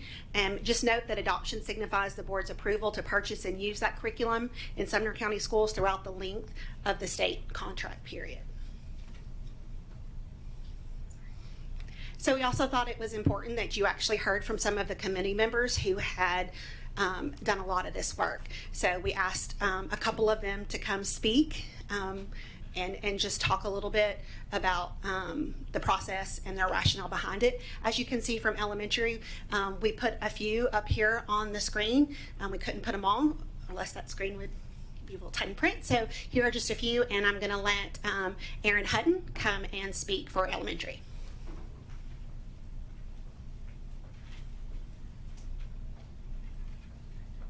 Good evening. First time speaking at a board meeting, so I'm super excited. My math geek brain is happy to be here with you. So we have been really Hey, fortunate. Erin, why don't you introduce and tell them what you do? Thank you. Well, she introduced it. I'm Erin Hutton. I'm one of the lead educators from the Math Adoption Committee, and I'm based at Station Camp Elementary. So we have been really fortunate in elementary school to have high quality instructional materials for our last adoption cycle. So when the elementary committee looked into the options that were out there, we really wanted something that was going to build on the strengths of what our kids had learned over the last adoption cycle. And so Eureka Squared for us fit that bill. We looked at everything that the state offered, as they said, mountains and mountains of curriculum. So no stone was left unturned, I assure, unturned, that's correct. I assure you, sorry. And so there was a lot of work that went into it, and there were a couple of things that rose to the top very quickly. As we said, we wanted to build on the success of our kids, and there were several curriculum that just seemed like it was a step back. So, but as we evaluated, we saw some rise to the top. Eureka for the math committee for the elementary side was our choice first and foremost because it addresses 100% of the state standards. As Stephanie just mentioned, you can score in a different rubric, and what we found was a lot of the curriculum that were out there put some of our new standards as an afterthought. So when it didn't meet the state review for 100% of standards, they went and wrote lessons to address that, but it may be in a separate book. It may be a 1 lesson arc instead of a 3 or 4 lesson arc like all of the other standards meant. But Eureka was actually written for Tennessee state standards from the get-go. They happened to pick up the information about the new standards at a time where they were rewriting and updating their curriculum from the original Eureka. So that was very important to us, that it really truly does cover 100% of the standards. Teachers are going to be equipped with what they need. So that was a good thing. Overall, Eureka was the most instructionally sound. Some of our non-negotiables were we really wanted kids, especially at the elementary level, to follow what we call a CRA approach. They start in the concrete with manipulatives. They move to representational pictures, things like that, and then they move in to the algorithms and those higher procedural pieces. But without that beginning, they don't have the true understanding and full understanding of the mathematics that they're doing. And that will affect them K-12. So this had the strongest conceptual, representational, abstract base. It also allowed for our kids to enter at the level that they could. It supports diverse learners in a way where, Stephanie loves to say we're all math people, but some kids don't see themselves that way. And so Eureka allows them to enter into conversations with their peers, into problems in a way that makes sense to them, so that they really truly become owners of a math identity, and they realize that they can do it. And that's really important for schools, regardless of where you are. So the diverse learner support was really strong, so we knew it didn't matter if you were at a Title I school or if you were at Merrill Hyde. This curriculum was going to support you and challenge you appropriately. Let's see what else I had. And then lastly, been talking a lot about the kids because they're the most important piece, but we also know that we've got a teacher shortage right now, and not all of our teachers feel like they're math people. Eureka was the strongest in developing the understanding of mathematics for the teachers so that they could in turn best teach their kids. So it all circles back to that student support. So that is why we chose Eureka. We did have somebody else who was supposed to speak tonight who was not able to be here because she had a child care issue at the last moment. And I'm going to read her statement as well. Board members, my name is Rachel Young, and I teach 5th grade at a Title I school that has a high number of English language learners and special education students. The team has worked extremely hard to find the curriculum that will be most beneficial to all of our students. I personally, and we as a team, believe that Eureka Squared is the best math curriculum for the students in Sumner County. Students always come first, and with this curriculum, it will benefit all learners from Title I schools to learners in more affluent schools. The rigor is there for the learners. Finally, the curriculum will be easy to follow for both new teachers and seasoned teachers. Thank you for your time, and I apologize for not being there in person. Best regards, Rachel Young.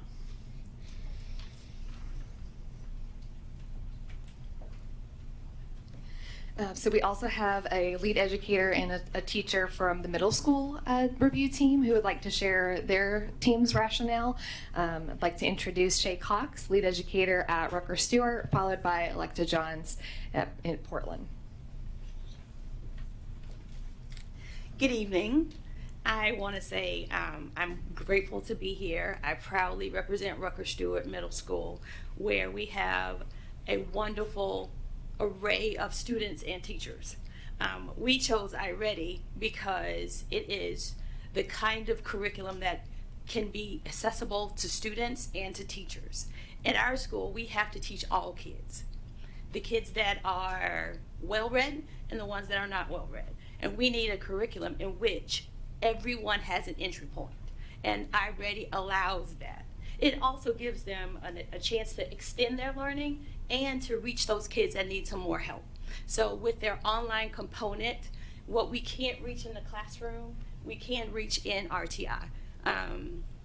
As well as the students, our teachers sometimes are new, and we need to make sure that they are ready. They have the questioning, they have the materials to where they can teach the material with a computer or without a computer and are guided along. And iReady allows us to see that. One of our issues at first was that iReady was an online curriculum, but we went and saw it being used somewhere else and challenged that school very often about, are you sure this is how you teach this lesson? What happens if? And they gave us good answers. So I am confident that our iReady is the kind of curriculum that will be helpful for my kids at Rucker Stewart, but it can be used well for all kids because of that extension component and that ability to grab all students. As a district, for me, I think it's also important to have a curriculum that everyone will use. And I think we can do that with iReady. Thank you.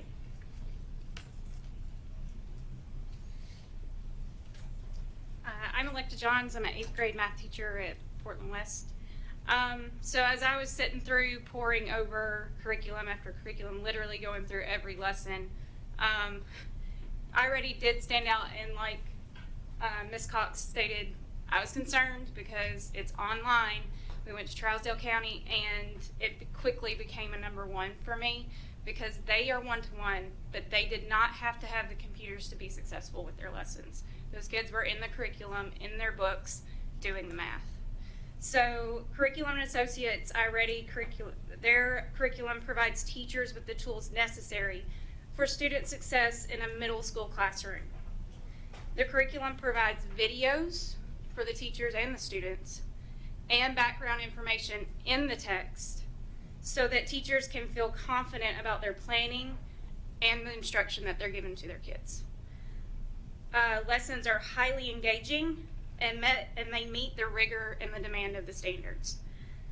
Rather than skills being taught in isolation and us teaching over 100 lessons a year, they are all integrated into about 38 lessons over a week and a half time, and they go through sections.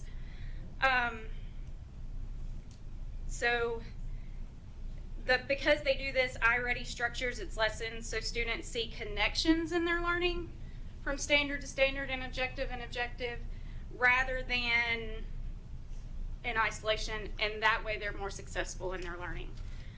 So our focus was Tier 1 instruction, but we also looked at the RTI piece because that was a non-negotiable for our teachers in the district. And iReady provides a strong RTI component that adapts lessons and practice to individual student needs based on diagnostic assessment, allowing teachers to pull small groups while other students are working independently. Students take a diagnostic, it prescribes what lesson and what practice that they need. So they have independent practice they can work on, and they can meet with a teacher as well. This makes the iReady curriculum a well-rounded choice for adoption for this county, in my opinion.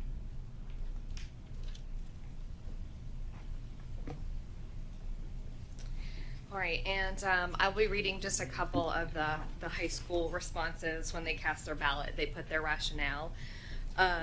So for high school, their committee's recommendation was big ideas. They felt like a section called Lori's Notes is appropriate for all levels of teachers, that it provides, the Lori's Notes includes things like common misconceptions that teachers can anticipate so they're prepared to differentiate during the lesson. It says that they felt like it would be beneficial for both newer and experienced teachers.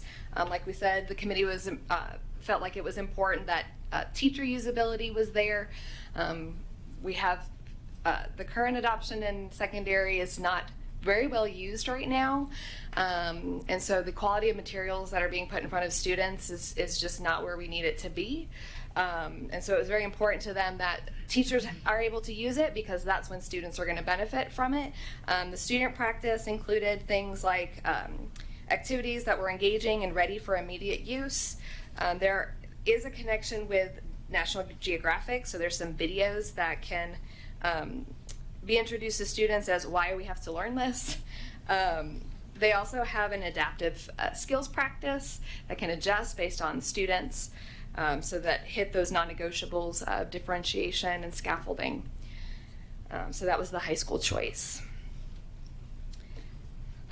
We didn't necessarily name our non-negotiables, but I think hopefully you heard from some of the committee members' rationale.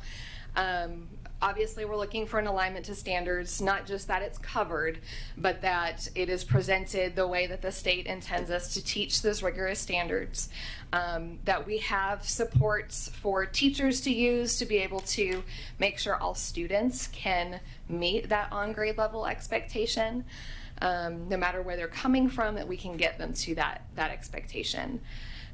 So I think we may be ready for, oh no, I'm sorry. In addition to the The tested subjects for TCAP and EOCs, we also have new standards for our 4th year math option. So this is what students take after Algebra 2. So we would be looking to adopt materials for those classes as well. We surveyed teachers that are currently teaching those courses. They're pleased with the materials that they have from the previous adoption, but they did request that we get a newer edition. They also came to consensus on adopting something different for standard classes compared to AP. That has mostly to do with the fact that it's different content. So your statistics, your pre-cal, calculus, we have state standards for those courses, but if students are taking the AP classes, they'll be taking the AP exam. And so we want to make sure that we're using materials that the College Board recommends to cover those topics. So we would, the high school committee voted for these particular titles. For statistics, it's the same publisher. It would just be a standard and an AP version. AP Pre-Cal is a new course that the College Board has added. So we do have an option coming in April that would meet the topics for that new course. And then in the state of Tennessee, we also made some changes. They are, as they call, sunsetting bridge math and applied math. Applied math will now become math reasoning for decision making. You're going to see things in there like measurement, finance, statistics.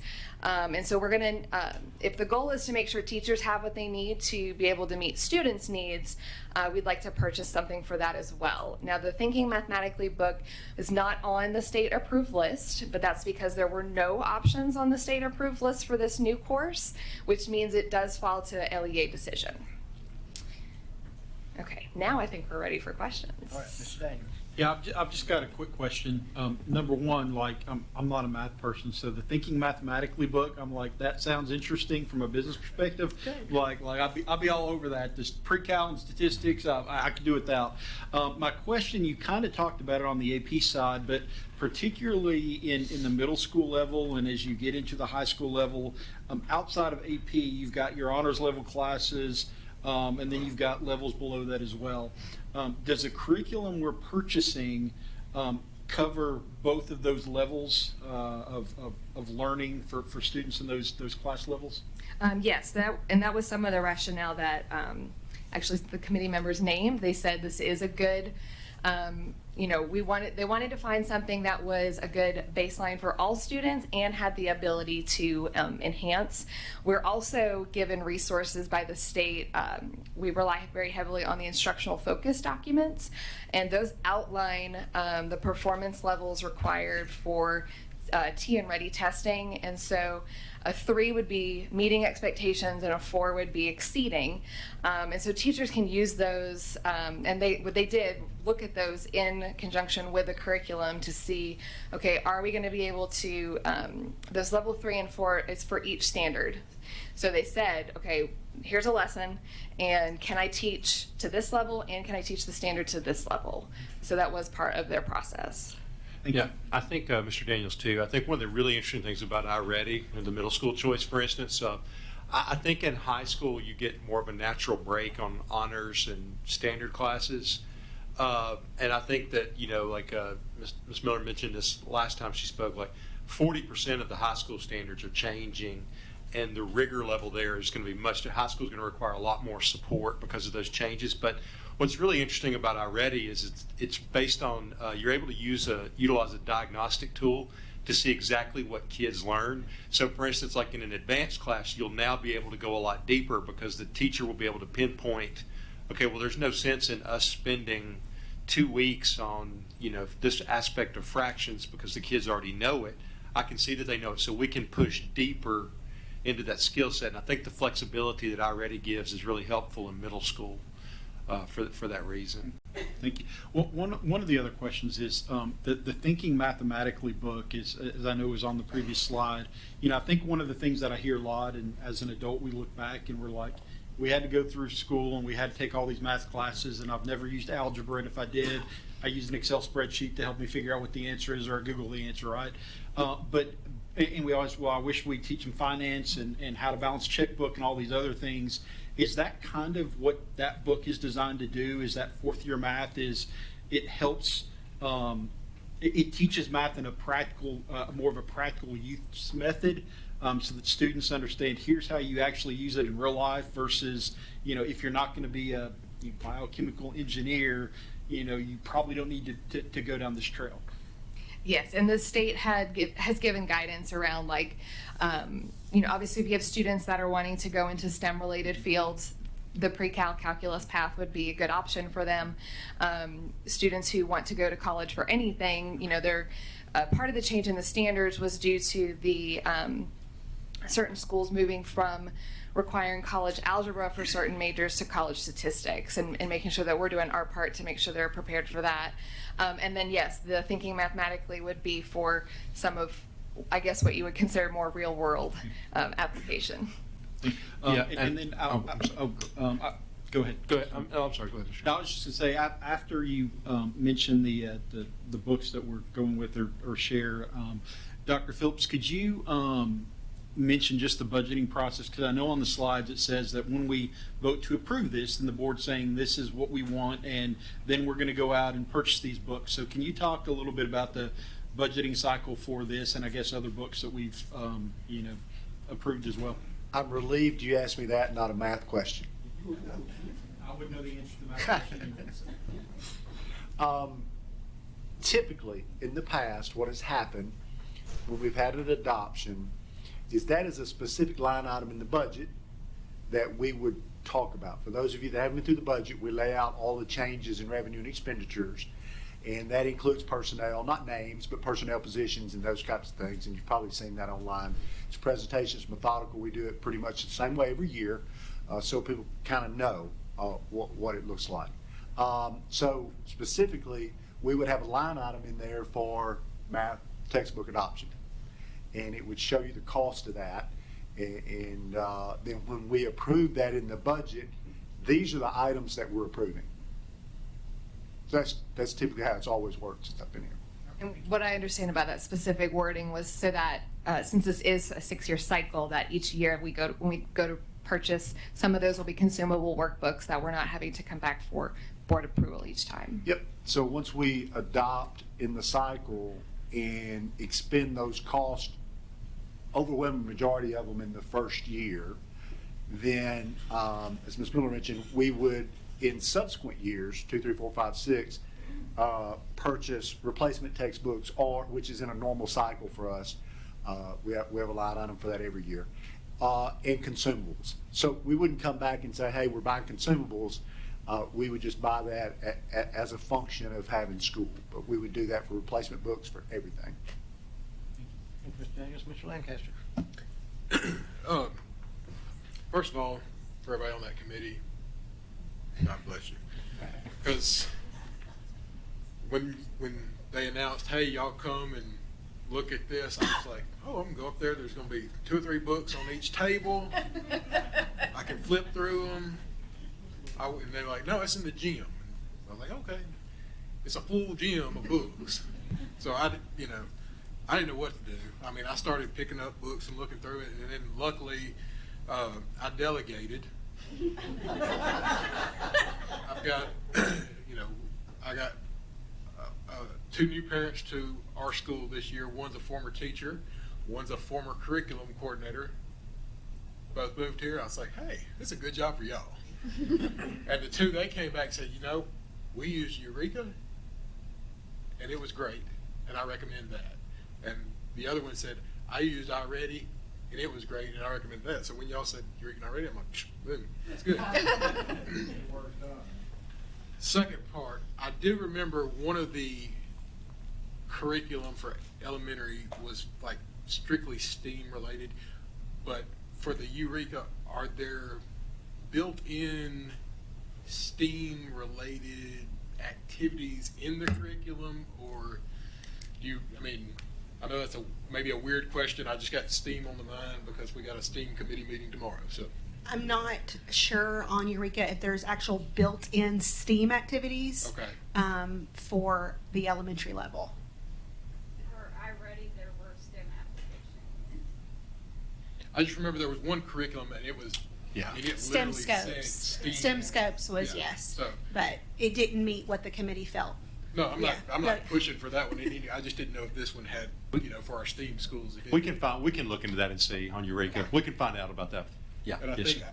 Mr. Daniels asked, that was another question. So this will be a FY '24 budget item. We've saved money.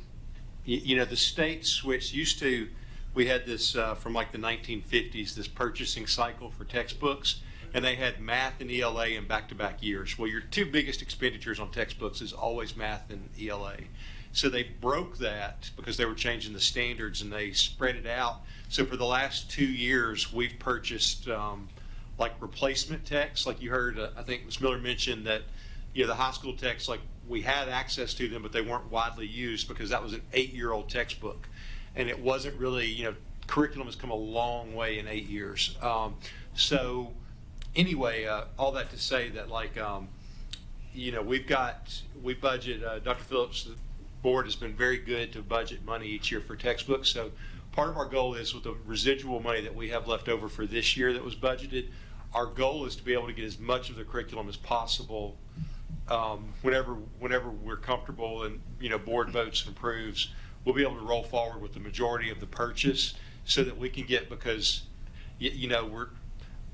there are aspects of the pandemic that are over. One of the parts that's not is paper. Paper is short now. It's hard to get. And so we want to be able to order as quickly as possible to get it in. We definitely, our biggest goal is to get teacher materials in hand by the end of the school year, because what's, used to textbook adoption was like Field of Dreams. Like about a week before school started, pallets were unloaded in front of the building. It's like, here are all these kits, and you unload them and you unwrap them and you pass them out. Now, they've been preparing training all summer for our teachers, so we want to be able to get their materials in their hands as soon as possible. I do remember one of the books that was in the gym that I briefly looked at, but it was just it had a box and it was basically like, we don't even have all the curriculum, the sample wasn't even available to print. So is there any of these that have we talked to the vendor and said, is there any issue that we anticipate not getting by next school year? iReady is used widely in Tennessee right now, enough that they have a distribution center. And they have now, I will tell you, I've learned vendors you believe when they deliver. But I do think that they work with enough districts in Tennessee that have had good, positive interactions with curriculum associates that I feel confident about that. And, I feel good about Eureka as well. That was the number one question we asked publishers on the Caravan Day. It was something that principals are concerned with, like when are we going to have these materials to give to teachers? When are they going to receive training? And I believe the publishers that we went with felt, of course they're going to promise us lots of things, but if not the turnaround of the print materials, they said, as soon as we agree to purchase or whatever, that we would at least get online access for teachers to be able to get in there and start the training and the overview and make sure that they're ready to go on August 1st. Purchasing March, April is way more realistic than purchasing. We've had to do in the past just out of financial necessity. We've had to order half the books one year and half the books the next, or different things like that. We should be in a position, we're still finalizing some numbers and, making sure that we can get the most bang for our buck for what we're able to give our teachers, but we should by the 21st be able to put some hard numbers in front of you. Can I mention one thing, just on that note, Mr. Chairman? If we use dollars that are allocated in this year's budget, so they're already there, we're going to have you vote on approving this curriculum set before we expend dollars. Does that make sense? Even though it's not in the budget, it's already budgeted. We don't want you to think that we're going to order materials that you haven't voted to approve the curriculum. Does that make that better? Yeah. There may be additional dollars in next year's budget that has to go along with that too. But I think Mr. Langford's point is if we have dollars already allocated in this year's budget, they'd like to order them so we have materials by August. Yeah. Thank you. Yeah. Once we approve, absolutely. We won't get to vote on it either way. Do our current online, addendums or whatever that we have, like iExcel and I can't remember the one my daughter uses for middle school, but Study Island. There you go. Do they correlate with this and the new standards, or are there new? So, I'm trying to think of a diplomatic way to say this. We need to get out of the business of having 100 different things that we're doing. We need to do a few things well. I think what schools will find with iReady is, a lot of our schools are already using iReady. The diagnostic tool on iReady is amazing. We're going to have to vet and see exactly what, Eureka has those tools, but we'll have to see, there's always, because, like we're doing a benchmark, we're doing a screener. We need to be really aware of the amount of extra things that we're doing to assess where, we want to know where kids are, but we also don't want to do 45 things. We want to do 3 things really well. And so I think some of that is, iExcel's very good. I think the question is going to be, it's hard for a vendor to flip when you get, elementary, the standards aren't changing significantly. So whatever's being used in elementary will be fine now. Anything that's being used in high school, it's going to take a year or two because the standards are changing 40%. And just market share, Tennessee's not a large enough state to drive a vendor to change everything that they're doing overnight. And even if they wanted to, they couldn't, because it takes a long time to build assessment questions. So I don't know. Oh, go ahead. Oh, I don't know if this is what you were asking. I used iExcel when I was a 7th grade math teacher a few years ago. And I think you were asking, correct me if I'm wrong, if it's still going to be needed. I think that was one of the non-negotiables that the committee looked for, was practice opportunities for students. I think we find with math, since everybody can be a math person, sometimes it just takes a lot of work for, more work for some. We want to make sure that students have enough at-bats. And so with a program like iExcel, Study Island, Delta Math, whatever teachers may be supplementing with right now, the goal is to make sure students have the most opportunity to practice, to show their progress. And so some of these, the recommendations that the committee has made, they were looking for those things to be included. So for the big ideas for high school, it has a skills trainer that is going to more closely align to our Tennessee state standards and making sure that they're focused on practice problems that are on grade level. Ms. Andrews. Yes, thank you. I just want to say thank you to the committee. Of all of the textbooks that we adopt, I know we've talked numerous times. I geek out over math because I am a math person. I know everybody can be a math person, but my family and my daughter's fixing to major in math. But so I love math, and so I followed this very closely. At the TSB State Convention, I was able to sit in on one of the seminars, and it was talking about the textbook adoption, specifically with math. And so I just want to reiterate some things that were said as far as when those textbooks went before the textbook adoption at the state level, there were some that originally did not meet those standards. So I know some of the non-negotiables at the state level was it had to 100% align with our state standards. There was no Common Core, and I believe there was no CRT, if I remember that correctly. If they had even any of that in there, they were automatically rejected. Dr. Cash, who used to be a principal here in Sumner County, is the chairwoman of that, the textbook commission. And spoke with her, and she said that there were several that they rejected, that some of those then came back, they would rewrite entire units. Some did not, but that they were meticulous at the state level as far as what was going to be permitted and what was not. So to start off with those, with that standard in and of itself was big. I've also spoken with teachers across every grade band in our county that have been on the textbook adoption committee, and everyone has raved about the process. They were very appreciative. They said that they were heard. They liked the process.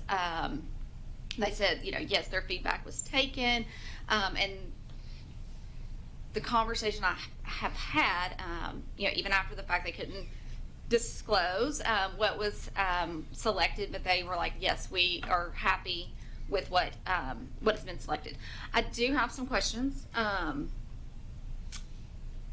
Primarily, we have 3 different vendors that we're using across the grade band.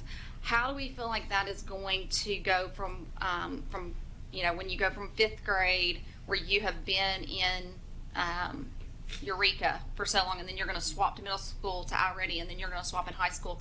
How do we feel like that transition will happen since are there any concerns with that type of transition? So I think that's what we're currently facing. We have very solid conceptual curriculum in elementary, and then we go to middle school. And if they're not using the current adoption, it's going to vary. So I think what we started with, the starting point for Sumner County, was identifying what is our vision for math instruction? What are we going to guarantee that we provide for all students in this county? What are those non-negotiables? And we looked for, the committee looked for curriculum that would meet those non-negotiables. So, looking at their rationale, no, I turned it off. So they are looking for similar things. So they may not be written by the same publisher, but there are themes that are going to carry from grade band to grade band. I think Ms. Andrews also, like if you take that probably the biggest drop that we see right now is from 8th grade to 9th grade. I think our high school teachers have been hungry for a strong curriculum that will support math instruction. I think they're also really hungry for a tool to help them assess and see exactly where kids are that they can use routinely, like not even just the actual book, but what comes with it, the assessment pieces, where then they can have the PLC conversations across Algebra 1 teachers to be able to pinpoint exactly where their kids are strong and where they need intervention. And that is something that I heard about specifically iReady, teachers did talk a lot about how they did like that assessment piece, how I've talked to teachers who have taught it in other states, and just how they really enjoy the assessment piece and getting that feedback. Speaking about Eureka, one thing that teachers are notorious for is if the curriculum that we're offering doesn't have what they need and isn't to the rigor, or they feel like they need something else, they will go find it and they will pull it. And Eureka has also been New York Engaged. Is that what is it? Engaged New York. I was close. And they were like, yeah, I'll go to Engage New York all the time and go pull from there. And so they were excited about this because it was really something they had already kind of been pulling from. One of the, also I guess going from Bridges to Eureka, do we feel like there's going to be any issues with that transition? Obviously, anytime there's something new, there's a transition and there's a learning curve and so forth. But specifically for students, I know they have like Number Corner now and stuff like that, and I don't think this one has Number Corner. It doesn't have a number corner component specifically, but like we stated at the elementary level, our standards aren't really changing a whole lot. So we already have high quality instructional materials. So the committee felt that this one actually mimicked the most of what was currently being taught. Okay. And so, yes, the committee felt like this was the best choice for that transition, because again, our standards aren't really shifting. It's more or less wording or clarification, or maybe a standard per grade level, here and there. Okay. I know manipulatives are also a huge part, specifically in elementary school. And when we're talking about curriculum adoption, that piece has to be included as well. So when we're talking about adopting curriculum, are we looking at saying, hey, we're going to make sure that teachers have everything that they need, or are we saying, hey, we're giving them textbooks? Everything. Okay. Because that's important, because if we, aren't giving them everything they need, then we're, asking them to teach with one hand tied behind their back. I'm glad to hear that you saw at Charles Hill County that with iReady, that was a concern that I'd heard from a middle school teacher, is that it was so technology driven, and we are not one-to-one. And so they were like, when you start looking at benchmark testing, in the fall and in the winter, and then you look at TCAP, that if you're not one-to-one and you're sharing devices across, the district, they were like, well, that's 3 months already out of the year. They knew that they would not be able to have devices because devices are being used, for testing. So to hear that it is still strong, regardless if it's one-to-one, is huge. But I know that was definitely something that was concerning. So and I did talk to a teacher who has taught, there was at least one teacher, I'm sure there were more teachers across the county that took the recommendations and they took a week of each one and taught. And I thought that was a unique opportunity for our teachers. I don't know if that has been offered in the past, but for them to actually go, hey, let me see how this works. Let me see how the kids respond, how I respond. I believe it was Eureka that they were speaking about. They were kind of, I think, talking about Bridges now, how it's very wordy. I think, if I'm understanding correctly, if I remember correctly from the conversation, that the Bridges like teacher manual is very wordy, and so they're having to read it and be like, okay, what is this? And the teacher manual with Eureka maybe is a little bit more simplified, and that they're able to get into the instruction without having to decipher paragraphs with that. So, again, I've spoken to math teachers at every grade band, and they are very excited. The one component, and I'm very glad to hear, is they want to say, when can we have it? That was the big, but when do we get it? Because teachers want to be prepared, and they want to have that time, and they want to look at it, and they want to, when we have trainings in the summer, they want to be prepared for that. So whatever we can do to make sure, I said, hey, ideally, when would you like it? And they said, we would really love it by the end of April. And I was like, well, that's probably a stretch, but maybe we can look at doing it by the end of May. So I know timelines as far as how we have to do things. If we can, do work and do what we can to try to have materials, if nothing else, teacher materials in their hands by the end of May, I know they would be very appreciative. Thank you, Ms. Andrews. Mr. Graham? Math is definitely not my love language. I can remember several nights at the kitchen table with tears of frustration, and those were mine.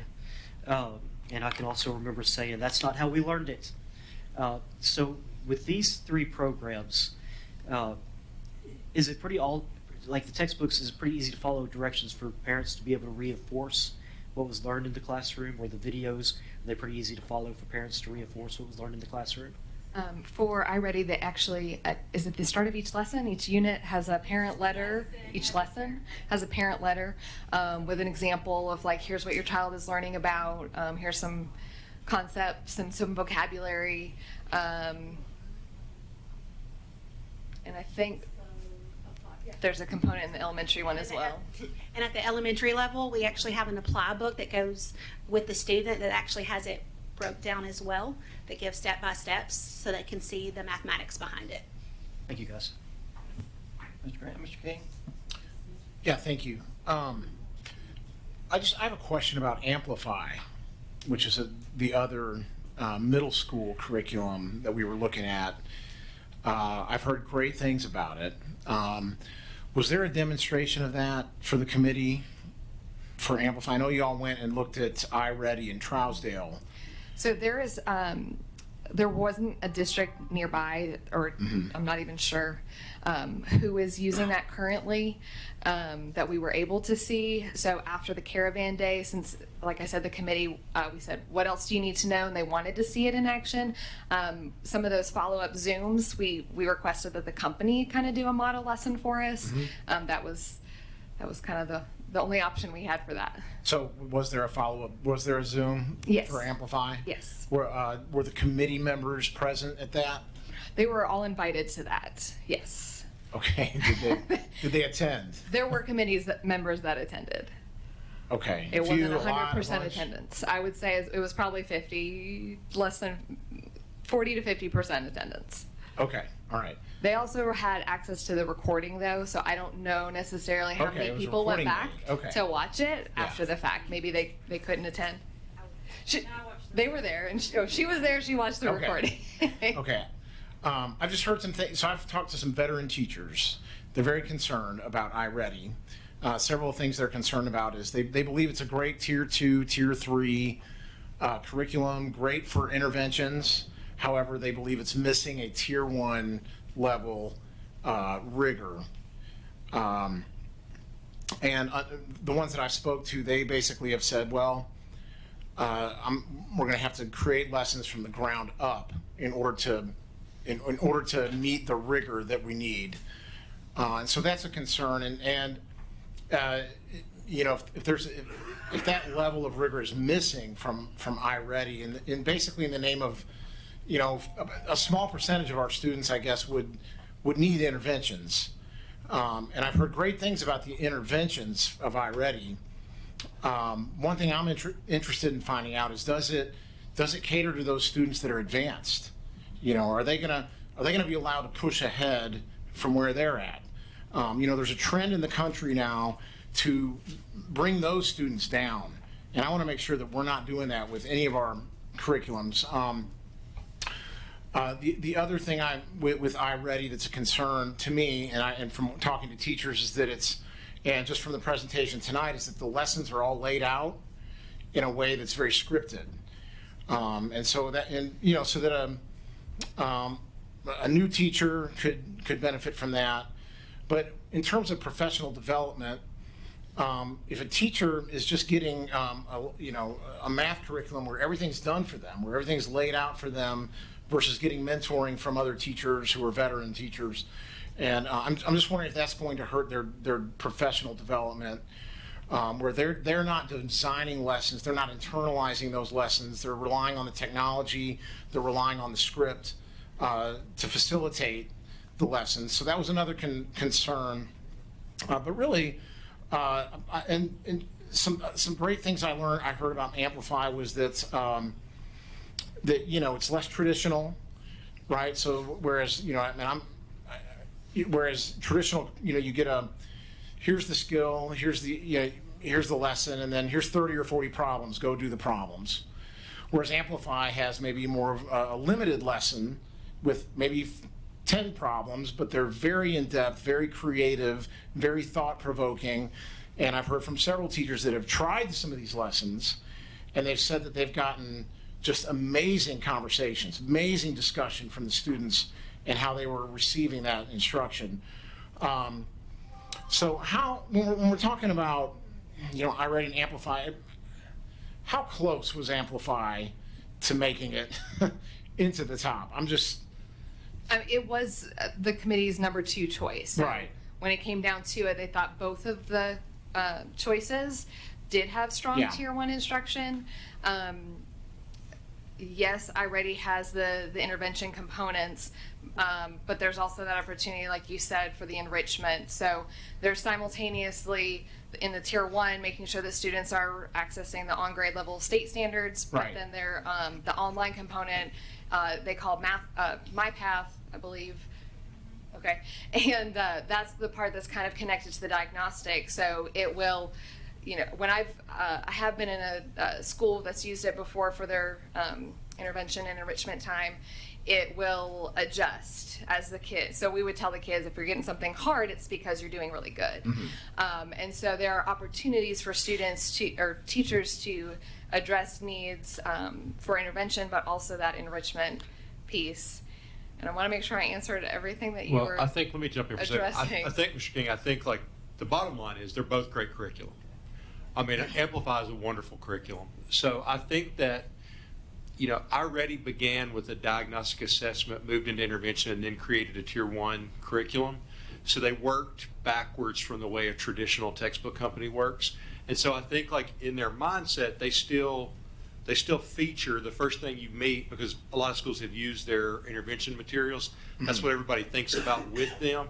I know, like, you know, the flip side I think that I see, that I think the committee addressed or identified, is that it allows teachers to pinpoint much more quickly where kids are so that they can move more deeply into the lesson, as opposed to like where now we kind of still, at times we kind of Model T forward it, you know, like here's your math, like everybody gets the same. We may just go faster in an advanced class. Now we're able to, because we'll know where our kids are.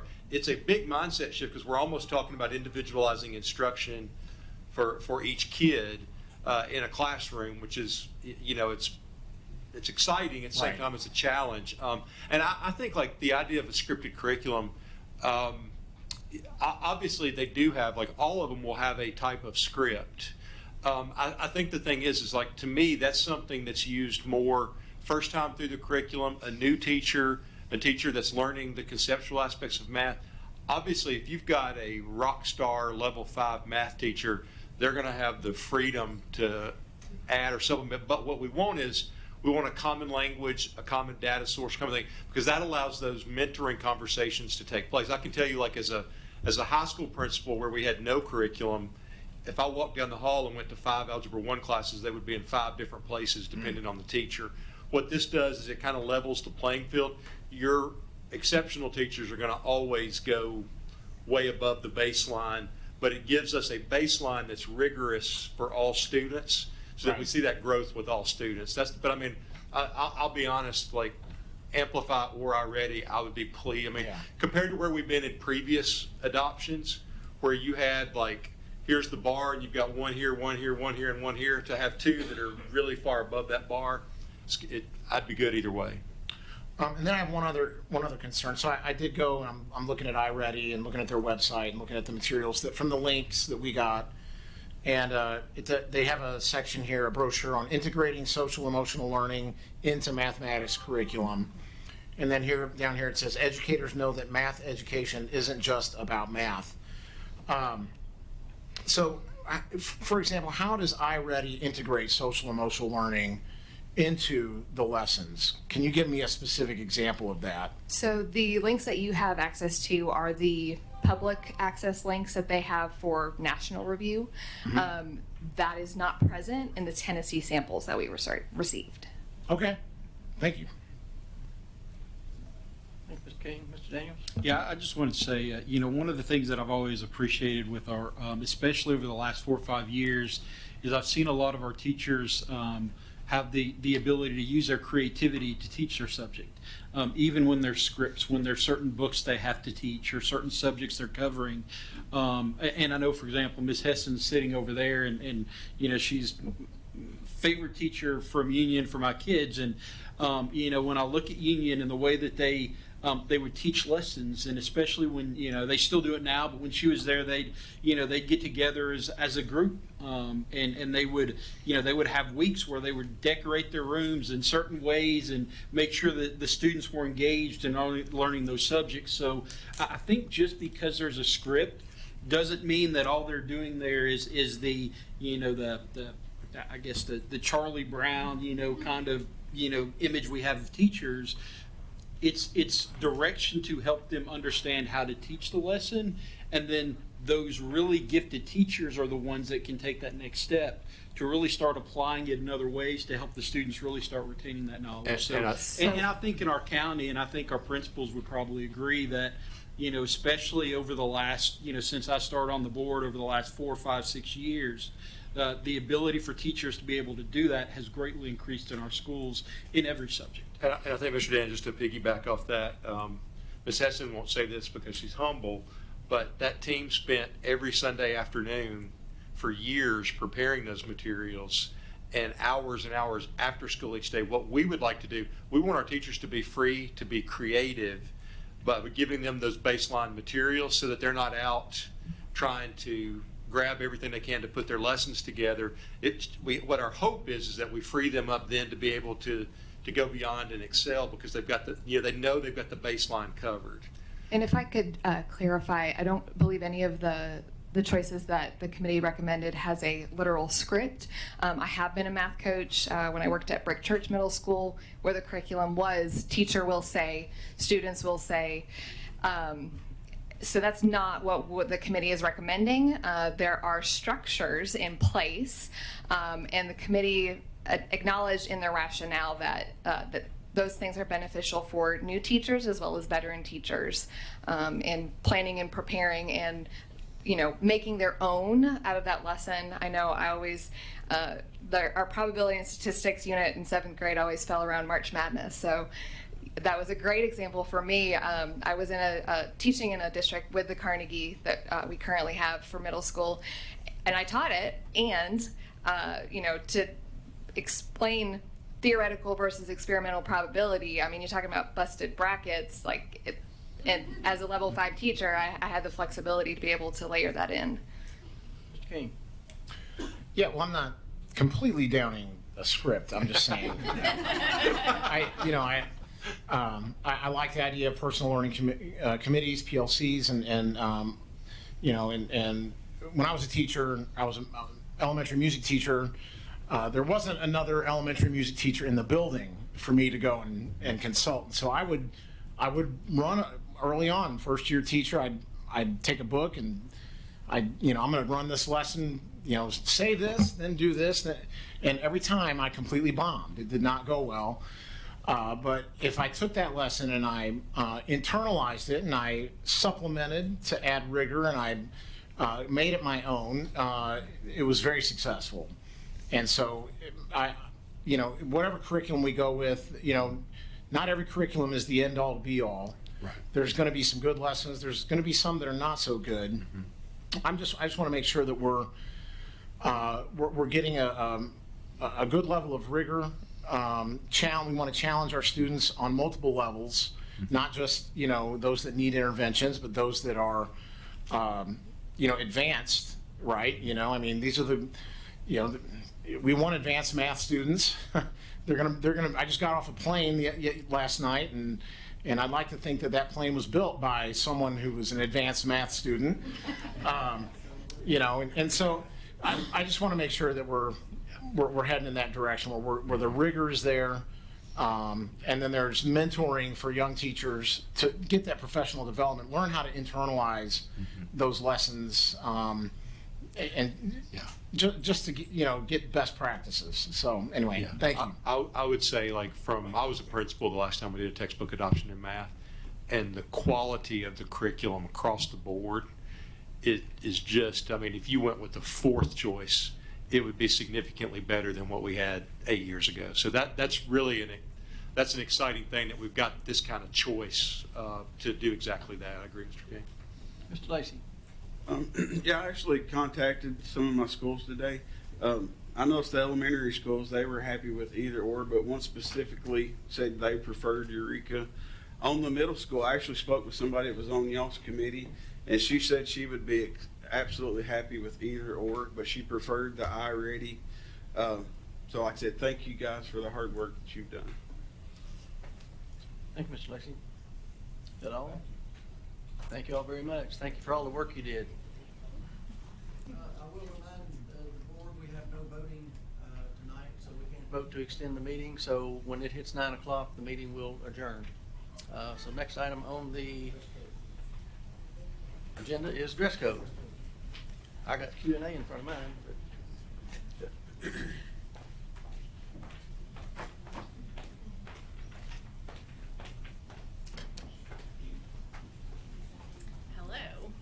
So this was fun to work on, and I'm going to walk you through our process and then share some data numbers with you. But in your red folder that's in front of you, you have a copy of the latest edition of the proposed dress code policy, and then behind that is all the feedback that we received from administrators and our community around their thoughts when it was shared on Facebook and Remind a few weeks ago. Feels like I killed an entire tree. We had so many responses, but mostly positive, so that's good.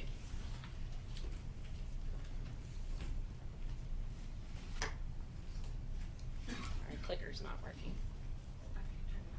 Oh, that's okay.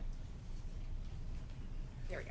All right, so our committee members were made up of administrators, teachers, and parents, and then Keisha Ray and myself led the meetings. We had 3 overall where everybody met together. There was about 21 of us or so. So we met in a large group. Our charge was to simplify, K-12 consistency, and then reflect current fashion trends. And so at that first meeting, we looked at several dress codes across the districts from several different schools. We redacted names, so that wasn't part of the conversation, but the vast differences were noted, and the need for the consistency came from looking at those policies across the board. And so the committee decided we had some what's the word I'm looking for? Driving questions. So that they're listed here on the slide. How does having a dress code benefit students? And this is where they landed. It provides clear expectations. It gives real world experiences. When you have an expectation, you have to follow that. and then a teaching tool to do that with. And then what kind of climate was wanted as a district in relation to the dress code. And we wanted it to be consistent, equitable, and then the purpose really be defined within the policy. So the two things that came out of that were the alignment and consistency pieces. So again, you'll see those words over and over. So that was a lot of the conversation: consistent, equitable expectations. And they also wanted parents and students to have clear expectations moving from building to building, because it's different. And so if I can wear this in this building, I want to be able to wear in this building if we move within the district. And then eliminating personal opinions. We tried to do that as we went through the work. So the structure of the policy, which is the first document in your folder, has 4 parts. So the first one's values, the second one goals, basic principles, and then our agreements. And so the discussion is values and goals. So values, we live by them, they don't change, and they help us stay aligned as a district. Goals are set, they change when we meet them, and then it gives us a charge. And then the basic principle part is the details. So those are the guidelines. We wanted to keep it positive instead of what you can't do over and over and over. Here are some things that you can do or can wear in this case. And then the agreements, the last section, is to provide equity, to keep a safe environment, and then to clearly communicate those expectations that are set forth in the policy, the proposed policy. So the feedback is fun. If you want to have some light entertainment, you should read cover to cover the student comments. So they're really fun. The administrator survey results. So the first draft that we did as a committee, we sent that directly to administrators, and they got to answer, is it reasonable, too restrictive, or not restrictive enough? And then there was one question: what edits or suggestions would you make to the current draft? So here's the data from administrators only, so that's K-12 principals for this slide. So 85% of administrators thought it was reasonable, 2.5, really small, thought it was too restrictive, and then 12.5 thought it wasn't restrictive enough. There were 40 responses. 9 administrators were on the committee. I'm not sure if they entered the survey or not because it didn't have a name, it just went to administrators. But if I think about the 9 administrators that were on the committee, and then 40 responses, that's almost every single one of our principals that weighed in on this. So that was really good, really positive. This is the community survey results, and this is the next few slides. Parents and guardians is the first one. 1,926 written comments. That doesn't include the comments that were on Facebook. Mostly positive. The first night that it went out, Dr. Langford was like, have you gotten to Facebook? I was like, nope, I'm not reading them. He was like, actually, you should. They're really positive for the most part. So it was fun to read those. But 76% of our parents thought it was reasonable, 17% too restrictive, and then 7% not restrictive enough. And the circle will tell you they landed on reasonable. No surprise that the students said it was still too restrictive at 61%, even though their comments are pretty positive. So they're like, this is better, but if you could just do this, and this is better, but can we have this? So there's a lot of that in the feedback that you'll see. So 38% thought reasonable, 61% too restrictive, and only 1% thought that it wasn't restrictive enough. That's a big number too. So it went out on Remind. So 1,189 were student responses. Means they're invested in what's going to happen with this. So, all right, employees is the next one. So 374 of our teachers or other staff members entered the survey. Again, I don't have an identifier. I don't know if it was a teacher or a bookkeeper, or I don't have them. What type of employee, but 371 employees answered, 75% reasonable. And then residents without students, 24. So I don't have a child in Sumner County, but I live here. At 38% reasonable, 54% too restrictive, and then not restricted enough at 8%. So really high numbers on the feedback portion, more so than probably a lot of stuff that we put out on social media. So you should read the comments, definitely. And this is just overall. So administrators, community, everybody together, 63% reasonable, 30.8% too restrictive. Then the last number there's lower, and that was 3,546 overall responses that we got feedback on. So I'm hoping, or not hoping, that you'll review the policy and give us your feedback as well. This goes up for vote on March 21st, and so we'll do one more edit to get it finally complete and hopefully voted on the 21st. Mr. Langford, Lancaster, I'm sorry. Calling on you. I guess the main question, and I know we got the librarians, and I definitely want to make sure they get time because we're running up. When we vote on this on March 21st, what is the recommendation? And I know I have a personal recommendation and a daughter recommendation. You're going to need to share your story, because just be fast about it, because it's a really good one. Oh yeah, no, I'm not. Yeah, I shared that on Facebook. Everybody's seen my daughter's reaction when she found out it wasn't going into effect the next day.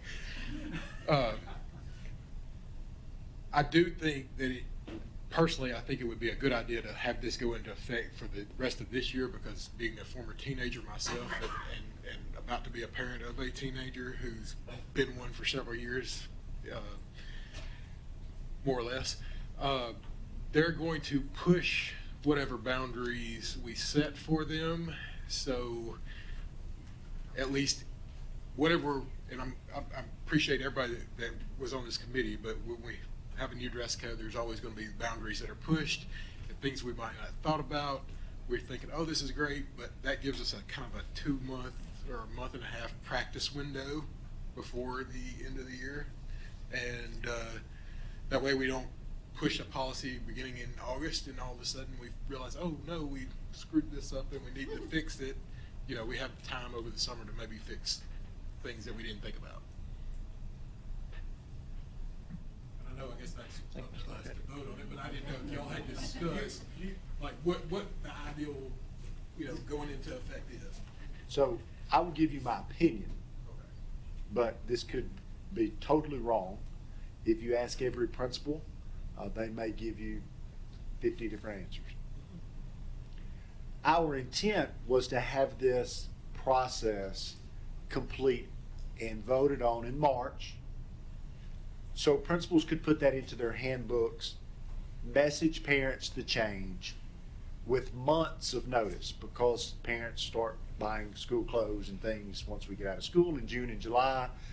Some wait until right at the end, some it takes all summer, it just depends on child and parent.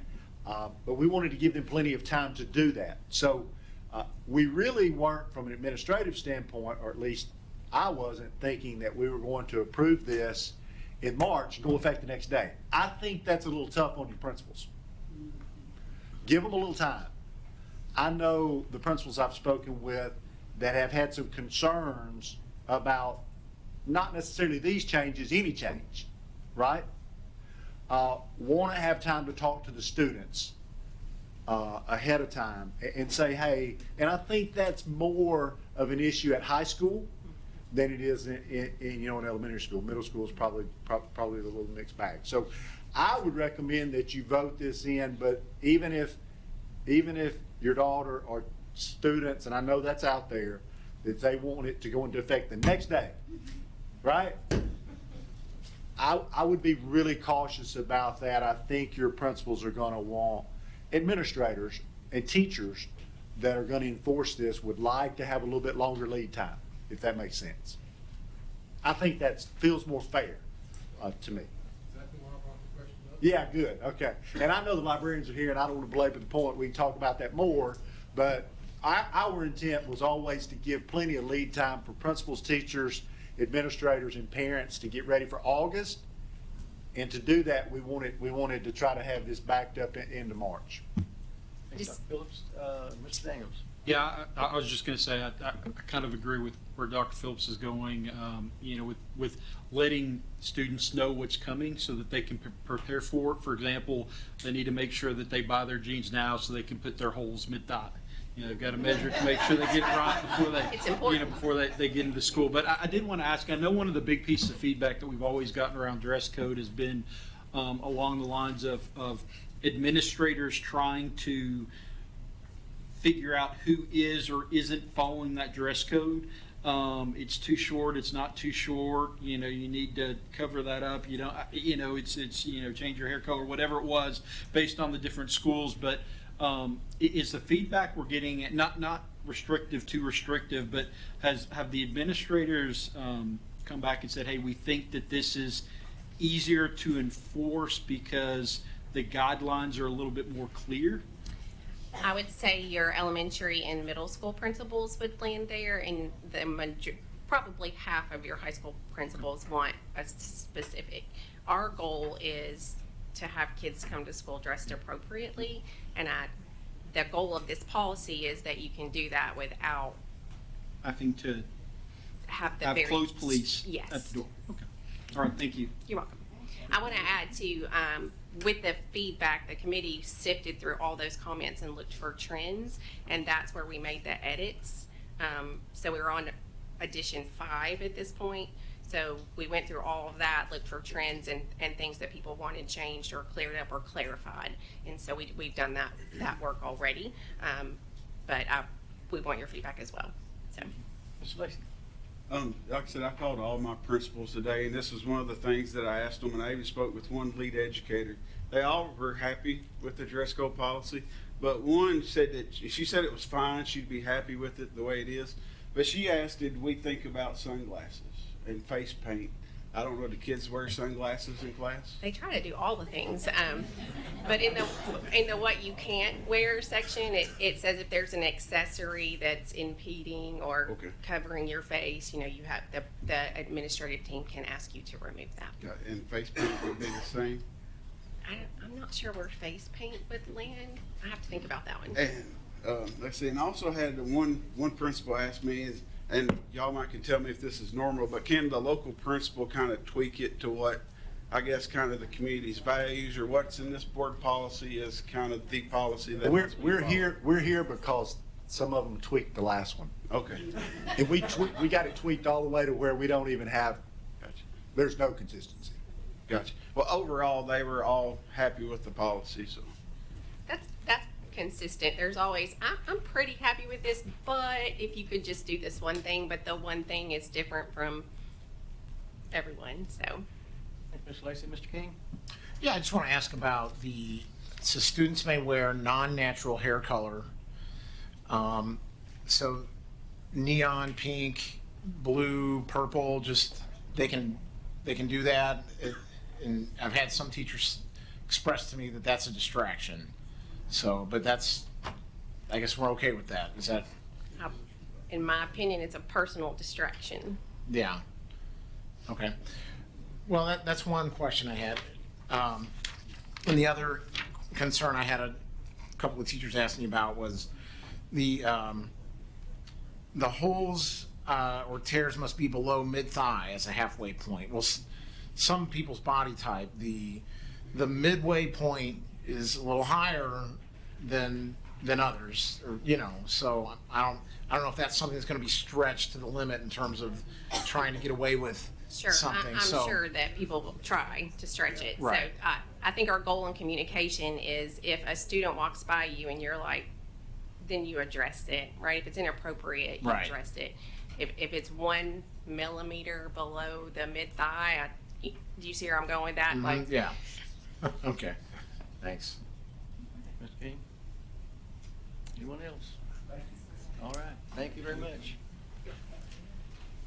Next item, discussion regarding a revision policy 4.403, reconsideration of instructional materials and textbooks. Hey, so this is the policy that we've been discussing, and I believe I need JJ to mention this and Mr. Lancaster too, but I believe this is the policy that's up that we had some comments from board members that we worked into this. Mr. Lancaster actually had given us a draft version, and all of that together pretty much landed in what we have before you. Happy to discuss it. We do have, and I know many of you have spoken with librarians, and we know that we wanted to make sure that we heard their voice. So there's some librarians here. Do you have one speaker, some speakers? 3 speakers. All right, that's awesome.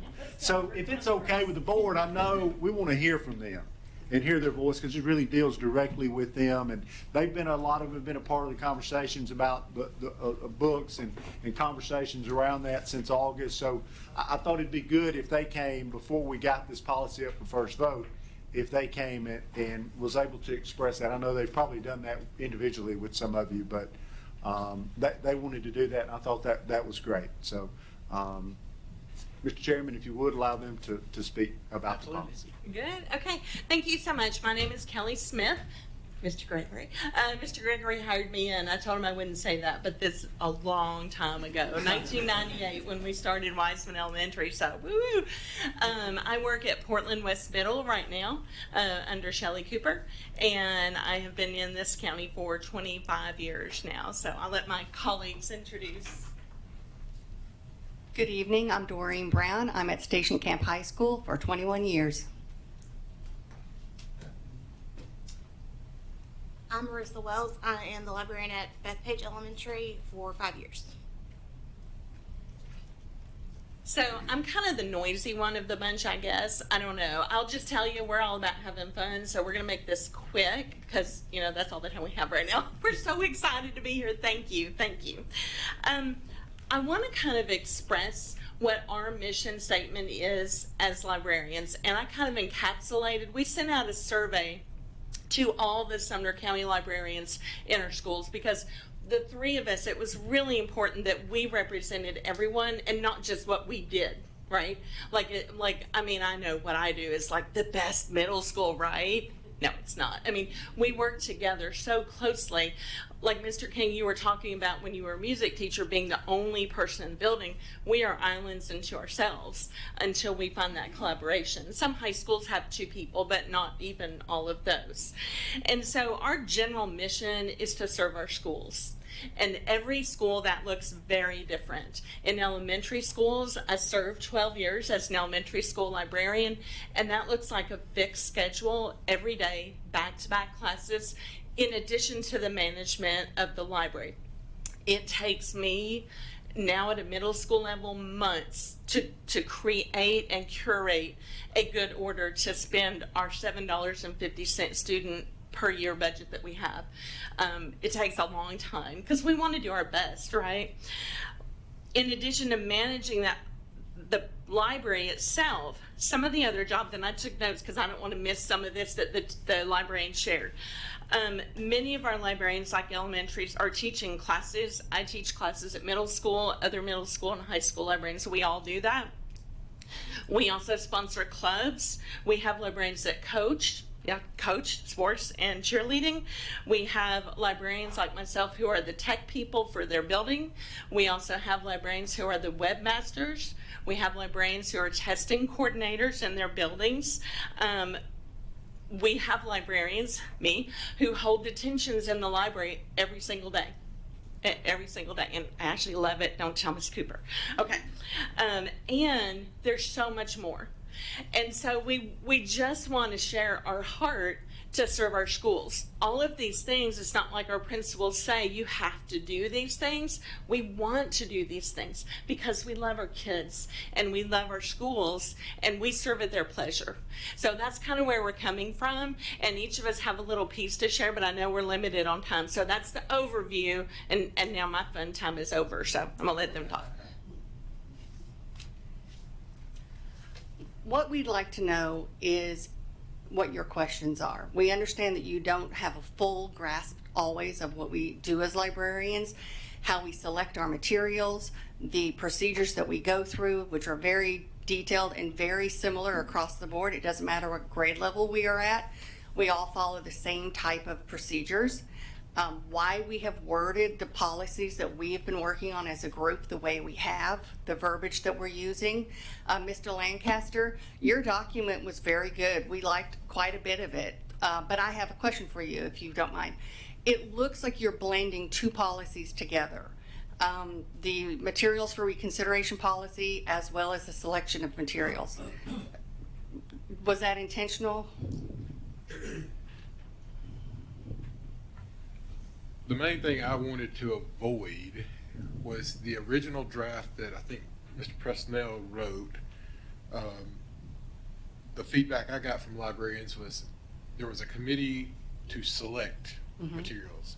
I wanted to get away from that because the logistics of that was from what I'd heard, was a nightmare, having parents on the committee. So I looked at several different policies through other districts, and basically Williamson and Rutherford kind of both mapped out the things that I thought went with the law the best, the way it seemed to be intended, and also logistically on the front end. So basically, you guys have the ability to choose the materials in the collection as you see fit. The only thing that the policy does is, it goes with the Age Appropriate Materials Act. Right. And if a parent has an issue, they can file the complaint, or a teacher or whatever. But from the selection, in my opinion, the only reason that the law states that you have to have a policy for selection of materials. So Correct. to address that, our policy is the librarian selects the materials, the teacher selects the classroom materials. That's, the principal is the reviewer of that. There's just certain criteria that the law says that you have to meet, and so I'm trying to hit each one of those in our policy. You also have to have the material available on the website for public, which we have Which that they now. I think the original draft that Mr. Presnell had the new acquisitions every year would be reviewed by a committee, and I was just like, if you've got everything out there, then people can see it. We don't need to. I sound like I'm really jumping on his policy, but I just tried to simplify it. I mean, Well, no, it was. I tried to get the lawyer part out of it and make it more common sense. I think one of the things that maybe I may have mentioned, and this is just how my mind would work, I thought that it may be easier to just update in a separate location. Obviously, the total list of books, materials in the collection at your schools they're already there. Yes. And they're going to have to remain. So I kind of thought it would be easier for a parent to have a list that was adopted this year. So if you selected X number of new items to go into your collection, that you would have that on your website. It would also be on your total collection list, but it would be separate for parents to look that year and say, okay, well, I don't want to go back through all the collection. I just want to know what you purchased this year. So kind of yeah, and I mean, you could just pull that report, Yes. post it separately, Yeah. and then every year, parents in a running order would be able to say, okay, I don't have to re-look at every material in the collection. I just need to look at the ones that were added this year. Does that make sense? I was just trying to make it easier for you guys year over year, and for parents. That was the reason that I I said think that's a maybe- great feature for the website to have, but I Yeah, just yeah, didn't yeah. put it in the policy. I mean, you're going back to I used to work at a video store, so you basically just want a new release section. That's right. There you go. I'd like a new release section every year. Already there, good. See there? Done. Again, I was just trying to simplify the process. Yeah, there's a link on all of your school websites that have our catalog on it, and there's an easy little feature where you just do the little toggle and it'll show you what the newest books are. Again, that was not part of my policy. That's the bad policy. You keep reminding us of that. So, I mean, is there, I guess. Well, so What- there's I guess a what- specific board policy for the selection of materials, and there's a specific board policy for challenge materials and the reconsideration of materials. And looking at your document, it seemed to put the two together. And I don't know if you just didn't label them separately, or if you were thinking that it would be a blended policy. Mr. Johnson has his hand up. If I could interject, Mr. Lancaster. Mr. Johnson. I think what we're talking about is the third graph where we're talking about where it reads that teachers that the inventory must go ahead, classroom teachers in collaboration with building principals. Like, I think that third graph to me reads like we're talking about classroom libraries. And so the librarian is responsible for what material is available in the library, and then the teacher will be responsible for what's available in the classroom library. And so I don't think it's like the way I read that, and Mr. Presnell, everybody else can correct me if I'm wrong, but I think what the intention of that section of the policy is that if you get a challenge on a classroom library book, that would go through the teacher, not the librarian, because the librarian might not have a clue that book is there. And so that's how I would interpret that part of the policy. We need two separate policies. We need a selection policy that tells us our guidelines for picking books, and then there needs to be a separate reconsideration policy for if there is a challenge to a book. And it'd be any book in the school, whether it be in the classroom or in the library. Or a textbook. Or a textbook. So that's why we did it the way we did it. Does that make sense? I'm sorry, Mr. Daniels? Oh, yeah, I had a couple of questions. Number one, my mom was a librarian in an elementary school for a long time. And so I spent a lot of time with my grandmother when she was going to school. I think at MTSU way back in the 80s. I'm fairly confident that over those 2 years, she did more than learn about the Dewey Decimal System. So can you talk a little bit about your background and your degree and what's required to be a librarian, not just that you like to read books? Well, let me say, no. In a library science program, you learn about a whole semester will be on children's literature, young adult literature. Depending on your focus, you could be doing adult literature. We learn all about the cataloging of the materials, and that's a very detailed aspect. We learn about selection of materials and selection tools. When I did my library science master's, I had an entire semester on reference materials alone. So, am I missing something? No. Okay. And we also talk about library management and a heavy piece on collaboration and running the school media center. A lot of library programs will focus more on technology. They'll talk about instructional technology. They'll talk, everything from how to change your overhead bulb to which piece of, LCD projector is better, how to use your smart screen, whatever, And so the newer librarians have learned more technology, than I did 20 years ago. Something. Okay. And so we collaborate with each other. Like she said, a lot of the schools, there's only the one librarian. Many of us don't have library clerks, so you're running around the whole building doing all these different things and running the library. So it's 36 hours, I think, graduate school to get a master's degree. Yeah. And many of us come in with our education degree. So I was a K-5, I was a K-6 teacher before. Yeah, so that 36 is on top of the, yep. Sure. Yes. So, I'm sorry, what was that? Your teaching certificate. Yes, yes. You must have that before your master's. Yep. And 21 to 24 hours of our masters are only library science classes. Because part of what we do in our building, I'm just going to interject, is help with curriculum development. Like we go to the different areas and say, how can we help you create materials you might need, or how can we support you in this, or what do you need? So we have to have, like my teaching area is business education for 7 through 12, and my library certification is K through 12, and I also have my EDS in collaborative professional learning. So your librarians are very well educated in all aspects so that we can do that support wherever it's needed in the building. Thank you. The one other question I had about the policy is there's, when we look down here at the review committee, I know there had been some conversation and we had a speaker comment on it at one of our previous meetings about students being on the committee or a student being on the committee, and I see that's been removed. Was there discussion about that? Is there a reason? Why? Why not? Yeah, we felt like probably, and I mentioned this to Mr. Lancaster because in the policy that he drafted, he had student on the committee. I didn't feel like it was a good idea to have students reviewing material that Other people had challenges objectionable, I thought. How are they going to determine if it's age appropriate if they're the ones making the decision? That kind of runs counter in my mind to the law.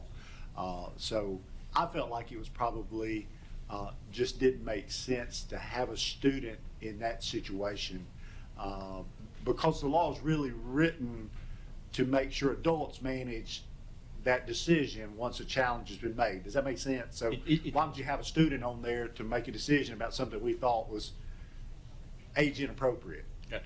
Didn't make. I just thought it was better. Mr. Lancaster and I talked about that, and I think he felt like that too. All right. I would Thank just, you. I'm sorry. Oh, go ahead. No, go ahead. From a high school perspective, many of these books that are being questioned, you have to remember that a high school has students that are taking college level courses. They are reading college level materials, and many of these resources are, you may consider mature or, advanced, and they are. And so like my high school, and I would be confident that every high school in the county, I have K-12 reading books, and I have advanced college level materials. So if there's a book challenge that one of my students has read, I can look at the history of who's checked out the book. And I could, if I was going to have a student on a committee, they would have already read the book. I wouldn't poll a student who has never read the book, as for the same reasons you're saying. But their perspective on the effects it has for their grade level and their life experience is very valid. Yeah, I don't think I'm discounting that you could ask a student. We had a review committee that did just that.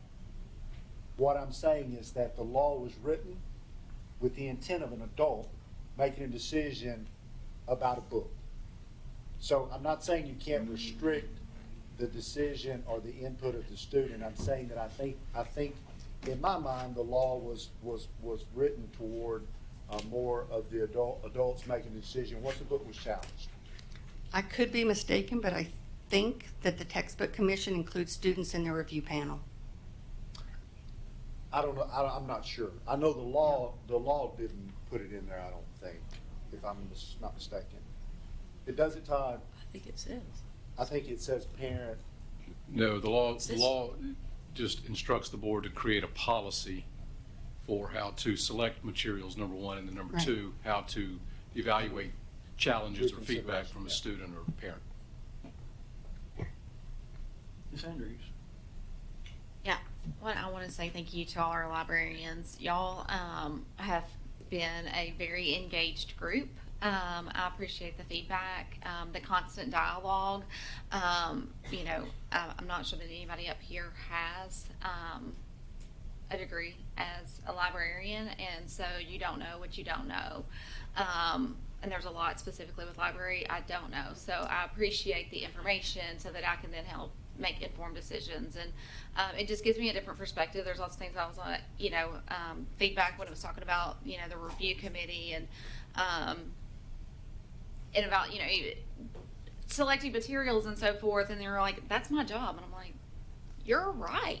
That's 100% your job. Like, y'all are professionals. So I just want to say thank you for that. And I'm just curious, is there anything, because I'm not familiar with the system that you use in your libraries, and do you feel like with just kind of your job, the current challenges and so forth, do you feel like that you have what you need as far as technology or your cataloging system, or is there any type of component that would make these types of processes easier, better for both you as well as parents? I mean, it's meeting our needs at the moment, so I'm not sure what else. So I know there's conversations as far as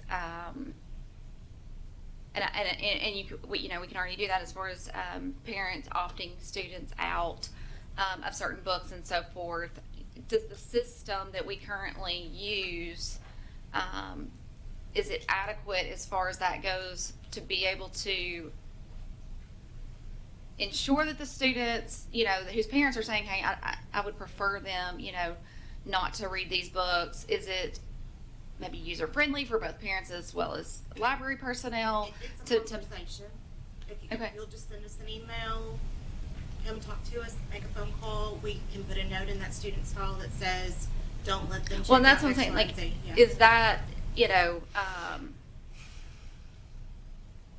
when you have buildings that, there's a difference between the librarian that's at Oakmont and the librarian that's at Station Camp High School, as far as students and being able to,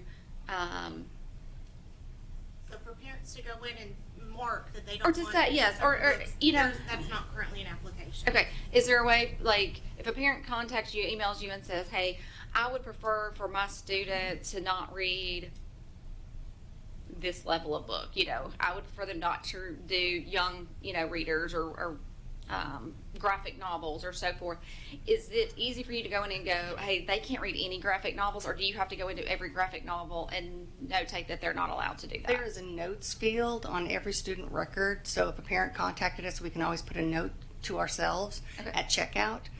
So anytime we have their barcode, Yeah. it'll throw that little note. I was saying, is there an alert? Is there Yes. something that you can Yes. then see and so forth and get, and as a reminder, because obviously there's lots of students, and to try to remember what every parent is requesting for their child is near impossible. So there are alerts and so forth that will come up. Okay. What about as far as like a form or part of Skyward? Would that make it easier for if a parent wants to opt out so that you have a consistent, documented way? Yeah. Around with Scott a little bit. Yeah, and I actually talked to Mr. Johnson as well. Yeah. About the opt-out and making it like an opt-out like they do for, I don't want my child to have photographs, to put the onus on the parents back to mark that form. Mr. Langford, did you want to say No, something I think about that's what we had talked about, is some way to, I think Mr. Lancaster said earlier, like we put everything out there in terms of access to the, what's in the library, and give parents the maximum opportunity to correspond. I mean, I think obviously the preferred way is to talk directly with the librarian so that they can get to know your family and help your child find appropriate books, but then also to have, we have that for parents that don't want their child's picture taken or to be a part of surveys or, other health screenings and things like that. We could easily do the same thing. Just put that on there. I think it's difficult because of K-12 to have to word it in such a way you cannot eliminate a K-5 student from going to the library. It's part of the specials rotation, So it's the parent's responsibility to notify the librarian, and I don't know that they all realize they can look at the card catalog online and see everything that's in the library, So that, if that's on a form, like we talked about maybe at the registration forms when the parents fill out all the other forms, if that can be included. We haven't worked out all the words yet. It's easy to do. Okay. Again, I think it's all that. And then lastly, I just want to say thank you. Because of a librarian, they recommended a book to my daughter. It's her favorite book. She's an avid reader. And I just want to say thank you, and then I recognize the work that you do. Thank you, Ms. Andrews. Ms. Hayes, you got 3 minutes. Oh, man. Okay.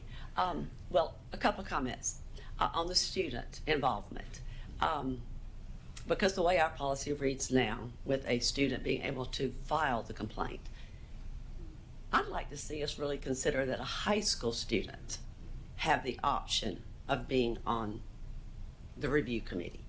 Like you stated, if they had already read the book and the history, and parental permission, that the student could serve on the review committee. I feel this personally would be valuable. I also have a constituent, a high school student, who had a petition put out that had, and I was doing a rough count of 350. Some of you may have counted the exact number of names to 400 on a petition that they would want students to be on a high school review committee. So I would like for us to consider that. I know we've come a long way with technology, with the barcodes and putting all the books online. But back in 1997, when Harry Potter came out, I felt like my children were not ready for that. Witchcraft, sorcery. Now, my Caleb, even as a first grader, probably could have read that book. I mean, he's a pediatric research, cancer research guy. They read them later. I did not feel. I spoke to the librarian. She said, get you, they will not read that book. So it's a conversation. You make notes. Now it's barcoded. Now there's red flags that go off. But parents just need to make that communication to the librarians. And you all will do that job if the student will not read them. I appreciate all that you do. All that you do, the librarians that are in the room. Thank you. Thank you, Ms. Hayes. Just have about 30 seconds. I have 30 seconds. I was wanting to ask what process you use and what resources you use to determine age appropriateness for a book when you are making book selections. Do you have a grade level in mind? A what? Do you have a grade level in mind? Well, any It's grade pretty much level. the same. There's standard resources. Wilson is a big company that's been around for What's the name of it? 75 years. Wilson. Wilson, and they have collection development guides, school library journal, Kirkus reviews, book list, all these different publications that do book reviews. Most of the vendors will have book reviews on the site. Primary vendors, Follett School Solutions, and they have multiple book reviews. So when we pull up a book title that we're interested in, or an author that maybe we're going to add another book, we can look at book reviews right there. We talk to each other a lot. We'll email each other. Do you think this is appropriate for middle school? And I'll be like, Common Sense Media, some I of us use use that. Common Sense Media for the most part for parent reviews, because I want to know what parents. Common Sense Media. Yes. So that's, and that's, they have all kinds of media, not just books, like they have games and all kinds of things. So you consider those reliable sources? Yes. Thank you. Thank you for all you all do. Dr. Phillips has one more thing he wants to say, and then we will be adjourned. In this policy for the future, you need to figure out how you want to handle if a book's challenged and it's in multiple schools. What are you going to do? Because that's coming. So you got to decide if we're gonna say it's not age appropriate in one school. Does that mean every elementary school? Does that mean every high school? It's a tough one, and we got to figure that out. Okay? Because that's got to be answered.